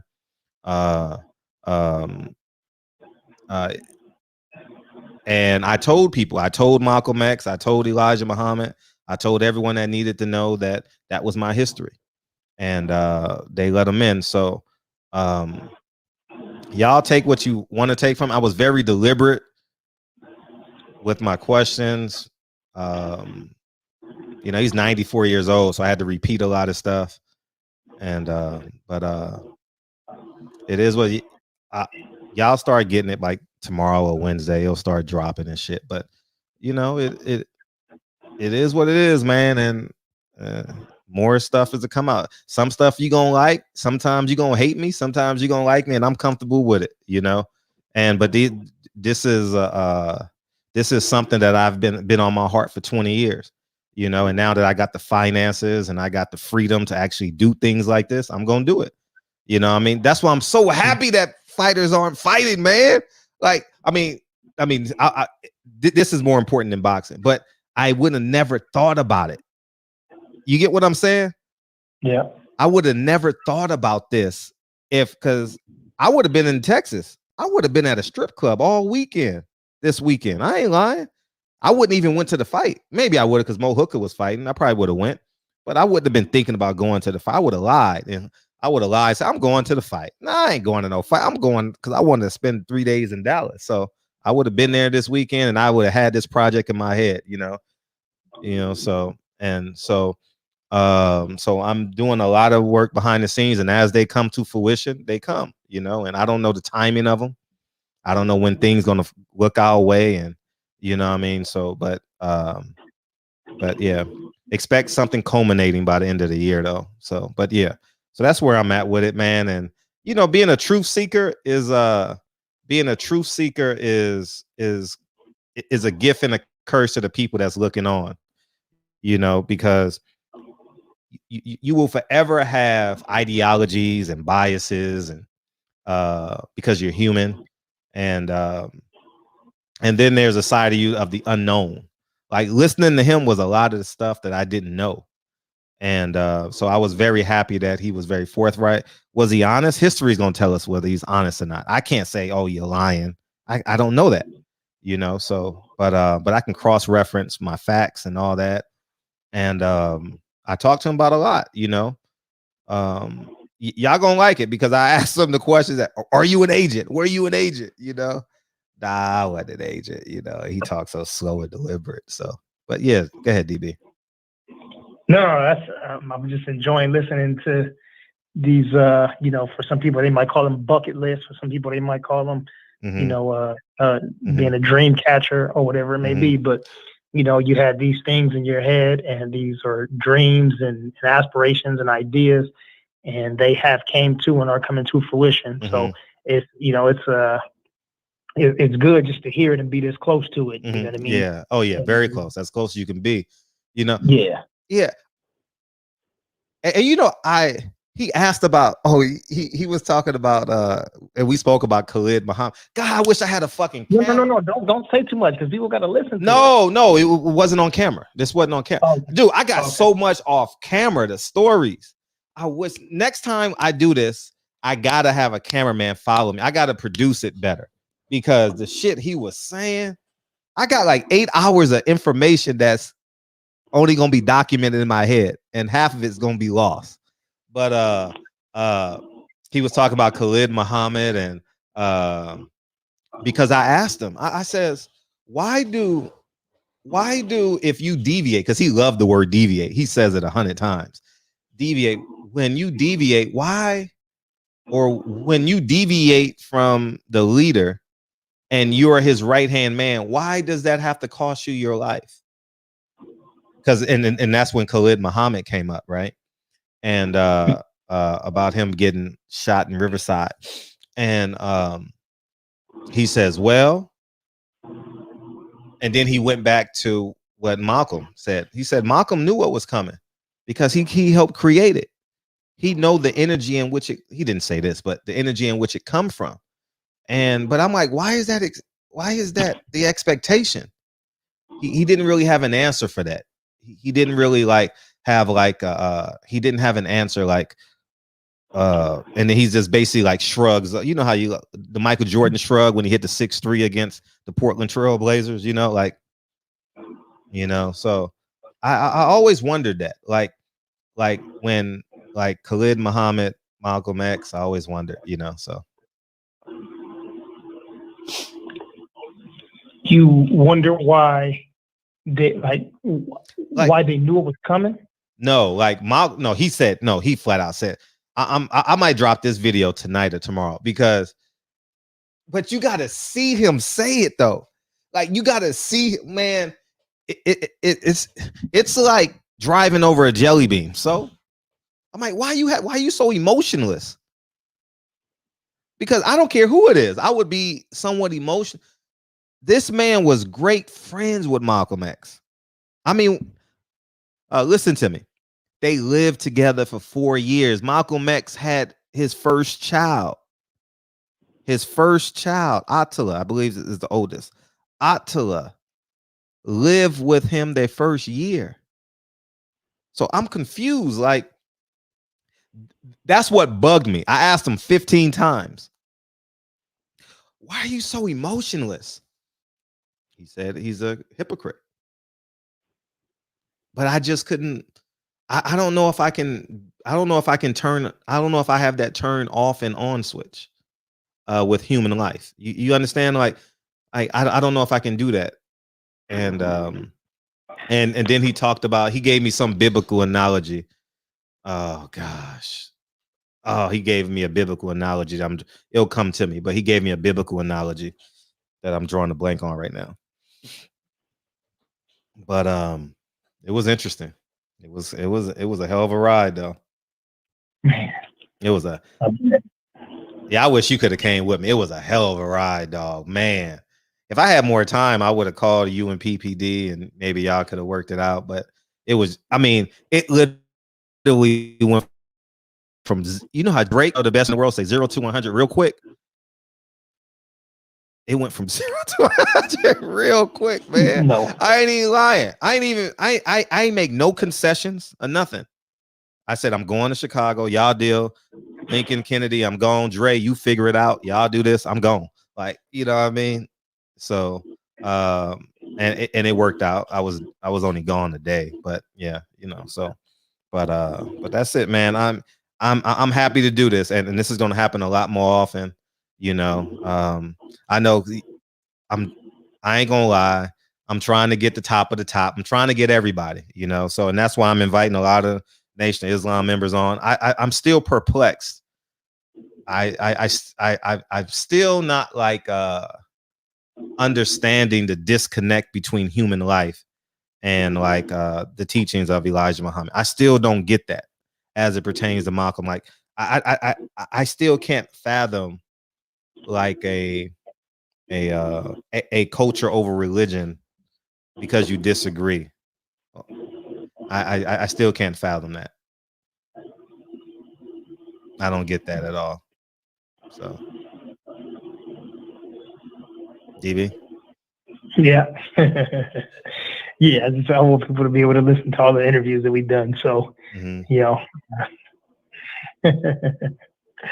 Yeah, that'll be fun. Oh, it's gonna be fun. It's gonna be fun. It's gonna be fun. Hey, you know what's funny? The people that don't come to the show, they're gonna be like, I hate Fred. And then they're gonna be like, I like DB. I guarantee you that's what the comments gonna say. Fred is that guy's they don't know my name because I don't think I say my name a lot in interviews, but he a hater. Man, that's all I know. So, yeah, this shit happens so fast, man. And it's funny. It's funny. And let this be an inspiration to y'all. I'm literally I don't put things in perspective, but when I was on a plane, I was able to put shit in perspective, right? Yeah. This is the same thing ABC does, NBC does, Turner Broadcasting, you name it. This is the same thing. Y'all motherfuckers can be a network too. You can interview who you want to interview too. You can do it. It ain't like I gotta go to Network World. I gotta go to Producer World and learn how to be a producer. No, if you live in a comfortable house, you know how to produce. If you know how to put toothpaste on a toothbrush, you know how to produce your morning. If you know how to put mayonnaise on a sandwich, you know how to produce your lunch. It's the same practices. And I was on a plane coming back, and I'm sitting there like, damn, I'm a one-man person, right? So I thank God for DB and PPD, but I'm just a man that just, I'm very trustworthy of myself. And I was just sitting there thinking like, damn, this is the same thing that the executive from ABC tells his team in New York, hey, we need you to go do this interview. It's the same thing. I was trying to do that. And then I realized, nah, I got to go do this. I really got to go do this interview. And that's what it was, man. And it was, we got Wesley Muhammad coming on next Tuesday or Wednesday. And fire. He's very interesting. So that's gonna be an interesting show. So the platform is open to whoever wants to come on and do what they want, say what they want. I have my beliefs, they have theirs, and that's the truth. But I think it's just important that I don't believe in censorship at all. I don't believe in yelling or cursing people out because they disagree with me. I don't care. And I'm glad this platform exists. I'll be honest. And I'm glad I have the maturity to do something. Man, if I would have did this shit in my 30s, oh my God, I would have sounded like H Money. Oh, I ain't gonna lie to y'all niggas. I ain't gonna lie. For real. And because and then y'all gotta go watch the interview. The interview was fucking amazing, dog. It's really good. I had to be really deliberate. He's an older man. He couldn't hear me sometimes, and I was trying to keep him at a certain temperature. But when he talk about, oh my God, I don't even know if it's on camera. Oh man, I don't know because I haven't finished watching the interview.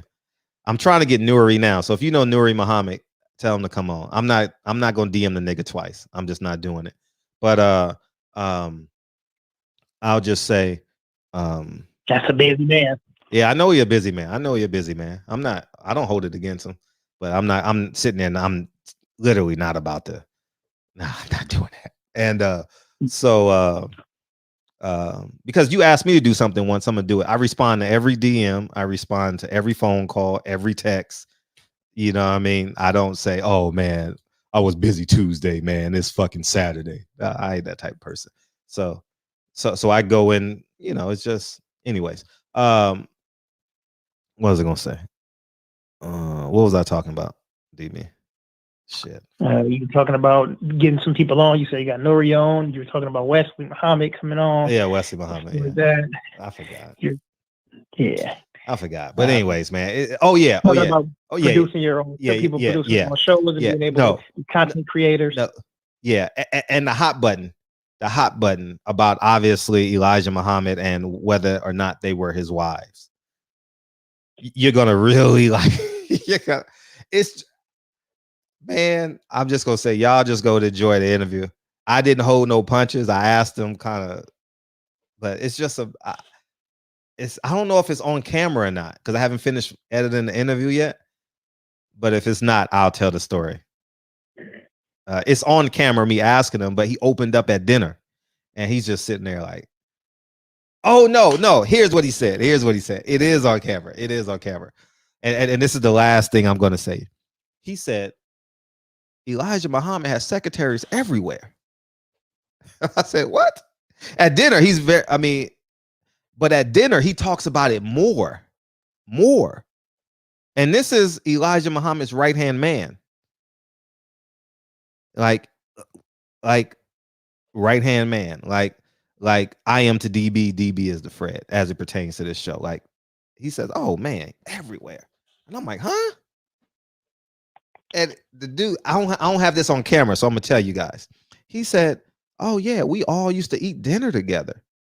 And I'm like, for real? He says, yeah, Tayanetta, and we used to have dinner together. And I'm like sitting there like, really? He says, yeah. And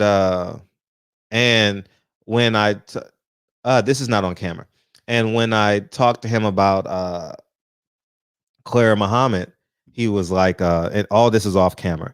He says, well, she stuck by her man, and that was it. And if he didn't want to say, he always says, I know he had the information in his head, but he didn't say it. He says, well, that was private life. He says that a handful of times. That was their private life, but he knew the answers. He just didn't want to, I can tell, because when a person don't know, how, they go through the motions of not knowing, but he knew and so, but y'all gonna really enjoy it. It's a very rare interview. It's no 2-hour interview of John Ali anywhere on the internet. So you guys are gonna get it by the end of the month. It should, maybe in 2 weeks or so, but I'm gonna put it in pieces, because you can't put all titles in one title. So yeah. So, but it's interesting. We go back and forth, good, bad to ugly. You're gonna hate me at some parts, you're gonna like me at some parts, you're gonna feel indifferent about some part. You're gonna say I'm an NOI hater. Reg put that in here earlier. I just want the truth, man. I just literally want the truth. And I'm gonna offend people along the way. I know that, but slide my DM, and tell me you hate me, tell me you mad at me. Put it in the comment section. I'll get better as I go. So that's where we're at with that. And yeah, man, but I had a great time. I had a great time. I would love to go maybe in 6 months. I'm gonna go visit him again in 6 months, maybe, just to follow up, so we'll see. So everybody like, drop it ASAP, drop it tonight, nigga, drop that shit. I ain't gonna drop. I'm gonna drop it in pieces starting tomorrow. I'll drop it in pieces, and you guys gonna enjoy it. But between him and Khalil Muhammad, you're gonna be full. If you're pro, or was it pro, or was it anti or pro? No, it's not pro. What is the other one besides pro? Anti and pro, the opposite. Oh, okay, anti and pro. Yeah, you guys. Yeah, you guys are going to. Oh yeah, David Morano. Yeah, my uncle. Yeah, I went to Venice High School '95. Everybody knows me because I had the baddest. I went to prom with the baddest girl in the school. Everybody know me. I was a good athlete though. But anyways, I'm gonna show y'all my prom picture. Show you, I've been getting bad. I've been getting dimes, nigga. What? I gotta find my prom picture. When y'all see my prom picture, y'all gonna be like, damn, nigga, how you do that, nigga? Damn, nigga got baddies, man. Anyway, no, dime on top of dimes. I wonder how she doing. I ain't seen her since my senior year. Yeah. I will send you my prom pictures. Yeah. What did he say about? Oh, he said Khalid Muhammad was off base. That's a direct quote. He says, I liked him. He was a bit off base. That's what he says. So that's what he says. Okay. Yeah. No, that's what he said. That's what he said. Shit. That's riling you up. Why? What you gonna say about that? No, are you trying to fire me up? At No, midnight? I'm dead ass. That's what he said. That's what he said. No, that's what he said. He said he's a bit off base. Yeah, no, I believe you. I don't think he like. I don't know. Like, man, we had a great conversation. Oh my God, I'm gonna drop this video. We had a great conversation about. See, I understand. Y'all understand it too. But when I read shit, I take every word for its own definition, right? When I read a statement, and when Elijah Muhammad told him to read "our president," I never understood that for 20 years. I never understood why he said "our president." And I'm sitting there like, I thought the white man was a devil, but you used the word "our president." I'm confused. And it's a great, I wish y'all could see his body language, but the camera's in the middle of the table. And oh my gosh, damn. Man. Oh man, his body language tells a whole story. God damn, man. I'm grateful that he gave us his interview, but oh man, damn, dog. Damn. It's good, man. It's good. It's good. His body language, though, man, when he knows he can't give up the information. Oh man, his body language just, and you'll see it in the interview. Like his body language is just aloofs. So yeah, man, it's some good stuff though. Yeah, it's funny when you were talking about people being able to produce their own content and to like they can make their own stuff, you know, videos and whatnot. And I don't know, I think you said as long as you have a good setup at the house. I can't remember. You just said it a minute ago, but I was thinking about it, and you know, as long as people got good questions and good content. And I was thinking about the brother that me and you, we just watched the Khalid Muhammad piece. Yeah. But that guy has really good questions. I saw that he did one on Dr. Umar, and he did another one too. I don't know if you saw those, but his channel was called Extraction Attraction. Extraction. Yeah, check him out, man. Yeah. Yeah, that's a good brother right there. Yeah. Yeah, he was in the. Sorry. Go ahead. No, you know it. You gonna say exactly what I was gonna say. Go ahead. No, go ahead. No, please. I talk for 10 minutes. No, go ahead. Because I have another thought in my head. No, go ahead. Fuck, I just lost it. God damn. Come on, DB, get it together. What was it? Anyway, Extraction Attraction. Yeah, so check out that channel. Damn, bro, you made me fucking lose it. Oh shit! I just got my John Ali artwork. Now we ready to go. Okay. We ready to go now, baby. We ready to go. Shout out to the graphic designer, man. Yeah, we good now. We good. That's all I was waiting on. Oh, this gonna be fun. Oh man, this gonna be fun. I'm very interested to see the reaction. DB? Yeah, it's gonna be dope. You know, I said shit gonna be dope. I'm waiting like everybody else on this one. Yeah, it's good. It's good. Yes, indeed. Yeah. But yeah, man, another good one, man. Another good one. Shit. Waiting on that one right there. Waiting on Dr. John Carlos. Oh, tomorrow we got Dr. Dog. We got Dr. John Carlos tomorrow. Yeah. I'm so excited to ask him about motherfucking George Foreman. Oh, I want to ask him about George Foreman. Because George Foreman waved the flag, remember? Yeah. Yeah, I'm so interested in that. Hey, man, please, man, he's only going to be here for an hour, so you're not going to be able to call in. But, man, please ask questions, man, because, man, I'm excited to talk to this man. Oh, man. I've looked up to this man for so long, man, admire someone for their courage. Like the only, if you go to my Instagram, I said this about 3 years ago on my Instagram. I only want to win a major award because I know I got the world's attention for 5 minutes. That's it. I don't care about the award. I don't care about who's judging me.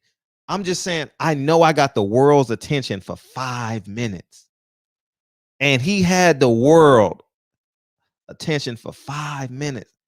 And he did what? Oh, man. He said it cost him so much he would do it all over again. And he met Malcolm too. He met Malcolm X too. He got a great story on Malcolm X. You know what I mean? And he was walk up and down the streets of New York with him. You know, so this gonna be fun. It's gonna be fun. We got an hour with him, and yeah, you know, so it's just gonna be fun. Reg, I'm not gonna remember that shit tomorrow. Remind me tomorrow. My pen died too. My favorite pen. I gotta replace. I ain't even got no pen. That's why I got my book here, but my pen died literally Friday night. So I gotta get a new thing. So yeah, for the people that have my phone number, you could text me the questions, like if you have any questions. And then for the people who don't have my number, if you have me on Instagram already, you can send it to me in a DM if you don't send it to Fred. But I'm sure Fred's got a series of questions already ready as well. So that'll help streamline the thing and get it to him. But if you guys come in at 9:30 and start asking questions at the end. 4 o'clock tomorrow. 4 o'clock tomorrow. 4 o'clock. I'm sorry. See, there you go right there. 4 o'clock. Yeah, but coming halfway and halfway through, he'll already be in a rhythm of answering questions. And yeah, just might not be able to get it in. You know what I'm saying? And I know some people might feel, what's the saying, a type of way when a question can't get asked. So, send it. And if you want me to ask it, you got to at me so I can see it. Yeah, for sure. Yeah. You got to at me, because if not, like, I'm going to just see it and I'm going to be looking for the people who looking for me to ask a specific question. And also, try to phrase it in a way where you want it to be asked. But, if you just say something like, ask about Malcolm, like that ain't, right. And then I'm going to ask you. And then by that time, Fred's asked 2 more questions, I ask another question. And it's like, all right, cool. It's 4:57, and like we got to let the dude get out of here at 5 o'clock, otherwise he'd never come back again. So yeah. Man. And 4 o'clock on the West Coast, and that's 7 p.m. on the East Coast.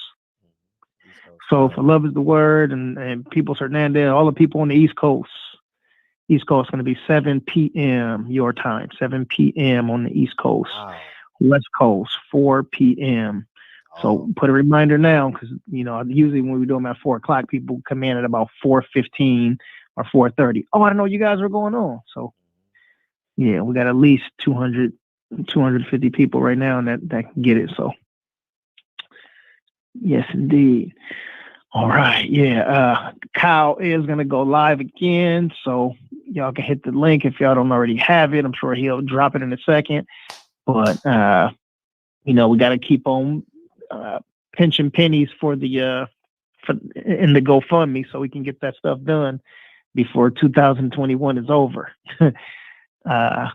So boom, there it is. So Kyle just dropped the link. Marquise, damn, Hustlers home. We appreciate you, man. He donated to the fundraiser, man. So, somebody go match him. Somebody go match him. He just donated $500. Somebody go match him. Yeah, right on, Hustlers home. Somebody go match him. Hustlers home. Somebody go match him. Go match him. We halfway there now. We got 24 more hundred. I guess this gonna be the award show for 2021. So yeah. So yeah, we're gonna do it at some point. As soon as we hit the number, we're doing the award show. So yeah. Boom, there you go. And there's the GoFundMe right there. So y'all can hit that. A couple of links for y'all to hit. And boom, yeah, y'all hit all them links in the chat right there. Donate, subscribe, just support. You don't necessarily have to be you don't have to match Hustlers Home with the 500. You could try to beat him if you want to. Yeah, don't match him, beat him. Why you want to tie? Why you want to tie? It's like watching a boxing match and it's a draw. Put 501 in there. Yeah, I don't want like the Price is Right and shit. Yeah, You know what I'm saying? yeah. Who gonna match him? Who gonna match him? Hey, by the way, PPD just hit me like a couple hours ago, and I'm gonna reiterate again. This show has donated thousands of dollars. I repeat, not 100, not 200. We've donated thousands of dollars to local charities and national charities. So, I mean, thousands. Thousands. It ain't like no. So give yourselves a pat on the back, man. The super chats goes to a great place, you know what I mean? And so it's just awesome that I'm gonna post it tomorrow. She's gonna send me all the non-profit. So many non-profits that we've donated to. We've even donated to excuse me, I'm not gonna talk about the people we've donated to, but just in terms of the nonprofits, yeah, we've done a hell of a job. So keep them coming. So I'm excited about that. Yes, indeed. Yes, indeed. All right, cool. Well, man, it's time to get out of here. But Fredro, I know you done looked at a couple of names and you want to give some love to some people. Sure. We're gonna get some love too. I think I'm gonna give some love to love is the word. Love is the word. She said she just woke up. She fell asleep. She just woke up. Oh man, shout out to Pound for Pound Sport. We gotta give Hustler Home some love too, man. This motherfucker came through heavy. You know what I mean? Like heavy is the head that wears the crown. You know what I mean? Appreciate your AB 415, man. Everybody getting some love in here, man. I appreciate you, Yova. PPD get some love. S. Dot, even though he disagrees with me yesterday, he was on my head. And Hustlers Home, man. Appreciate you, man. All love, man. Eminem, Maurice McElroy. Appreciate you, big homie. Yeah, man. All right. Now let me get a family some love, man, before we slide out of here and go powwow with the brother Kyle. All right, cool. So shout out to brother Code 10 AB415. Salute to the Queen Patty Dean. Much love, respect to the royalty in the building. H Money, Mr. H Money, Mr. Supreme. H Money Boxing in the house. S. Riddle 45. Hustlers Home. Salute to you. My California brother Yova in the building. What's up? Love is the word. Salute to the Queen out there. Let me see. We got AB Pound for Pound Sports Entertainment. New name for the channel. Salute to you. Yeah, we got brother Code 10. Yes, we did. Boxing Conversations with Reggie Owens. Aeon Jack. Look, it got all of Los Angeles in here in the Los Angeles area. Cosmico 2019. Mr. Tennessee himself, Hustler Slim. JQ, Jaquan Pickett in the building. Chicago, Jay Dixon in the building. David the Real Thomas, salute to you. Thank you for coming through. Valiant Prize Fights. Salute to you and thank you. Kenlon Jones, Mr. Consistency now. James Baker, salute to you. P. Good, my brother, what's up? Mike Weary the Great, shout out to you. Let's see. Kevin Abinsets, he said facts. Great show. Thank you, brother. Appreciate you being in here. Let's see. E1K, peace to you too. And did everybody else fall asleep? It's coming. You see that? Oh, you're not on the screen. Yeah, you are. I don't. Yeah, man, it's coming, dog. It's coming. There it is. Mm-hmm. Okay. Bumpy Thompson. Yeah, my brother. What up? Josh in the building. Josh, I thought you took off, man. Josh still in here. What up? Let's see, man. Big Unk, Dre Finest. Salute to you. I think that's it, man. Okay, there we go. Now they coming through. My big bro, Punch on the building. Dave Jack, Eastside. Trey, salute to you. Patricia Shelton, the Queen, salute to you. My cousin SSCs are in the building. And DJ said, great show, fellas. Love. Fred and DB. And, of course, the Queen, Patty Dean. Yes, indeed. And Jarvis Johnson, JJ, South Central Zone, he said 323. Better believe it. Ain't nothing like it. Cool, man. I think we done got just about everybody. Let somebody gonna come in right now, and in the next second or two. Rob G. Film, we finna rock out, man. Where you at? There we go. My cousin Aeon Jack. Boom, boom, boom. I see you in the building. All right, man. And Peoples Hernandez. I know he listening in, ready to drop the 5 mics. This was another hot one right here, man. So again, I was getting ready to say John Ali. So you got Dr. John Carlos in the building tomorrow, 4 p.m. West Coast time, 7 p.m. East Coast time. And anywhere else in the world, you somewhere in between. It'll be 5 or 6, wherever you at. So we catch y'all then tomorrow at 4. And then again, we catch y'all in the evening time tomorrow. See y'all over at Kyle's, man. Be easy. Peace, love, and play the song, Fred! Yeah, man. Millions and millions of people, man. Hey, this motherfucking John Ali interview gonna be historic 100 years from now. Oh, lie. Khalil Muhammad, 100 years from now. Come this way before. Open door. Circumstances never came prepared, and life happened all so fast. No, we got lonely. Sometimes you see, I know we couldn't make it. Even though I'm off beat, I still land on my feet. Isn't that dope? People, I'm off beat. I still land on my feet. I hope somebody interviews me when I'm 75. God, please, somebody interview me. Please, someone call my phone and be like, can I interview? I'm like, hell yeah. Oh, man, please, God, please. People Hernandez. Nice to play with no rehearsal. Rob G in here somewhere. So why y'all? Hey. I'm telling you the truth. Hey. Hey. The things you gotta do. Hey. Hey. Hey.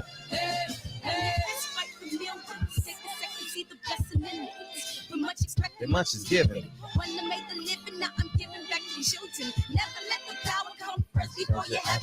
Yes. You can be the best if you go the distance.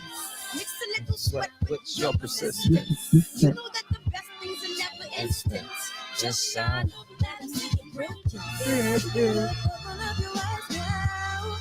It's the moment of truth. No backing down.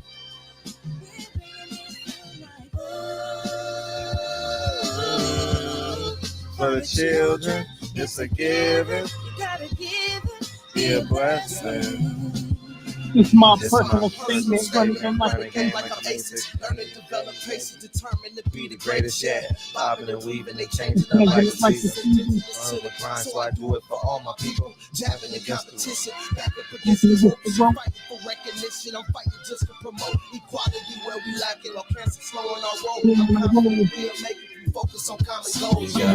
Give back, give love. Never give up, stand tall to fight another day. 2 toes, 2 feet, I stand on that ground.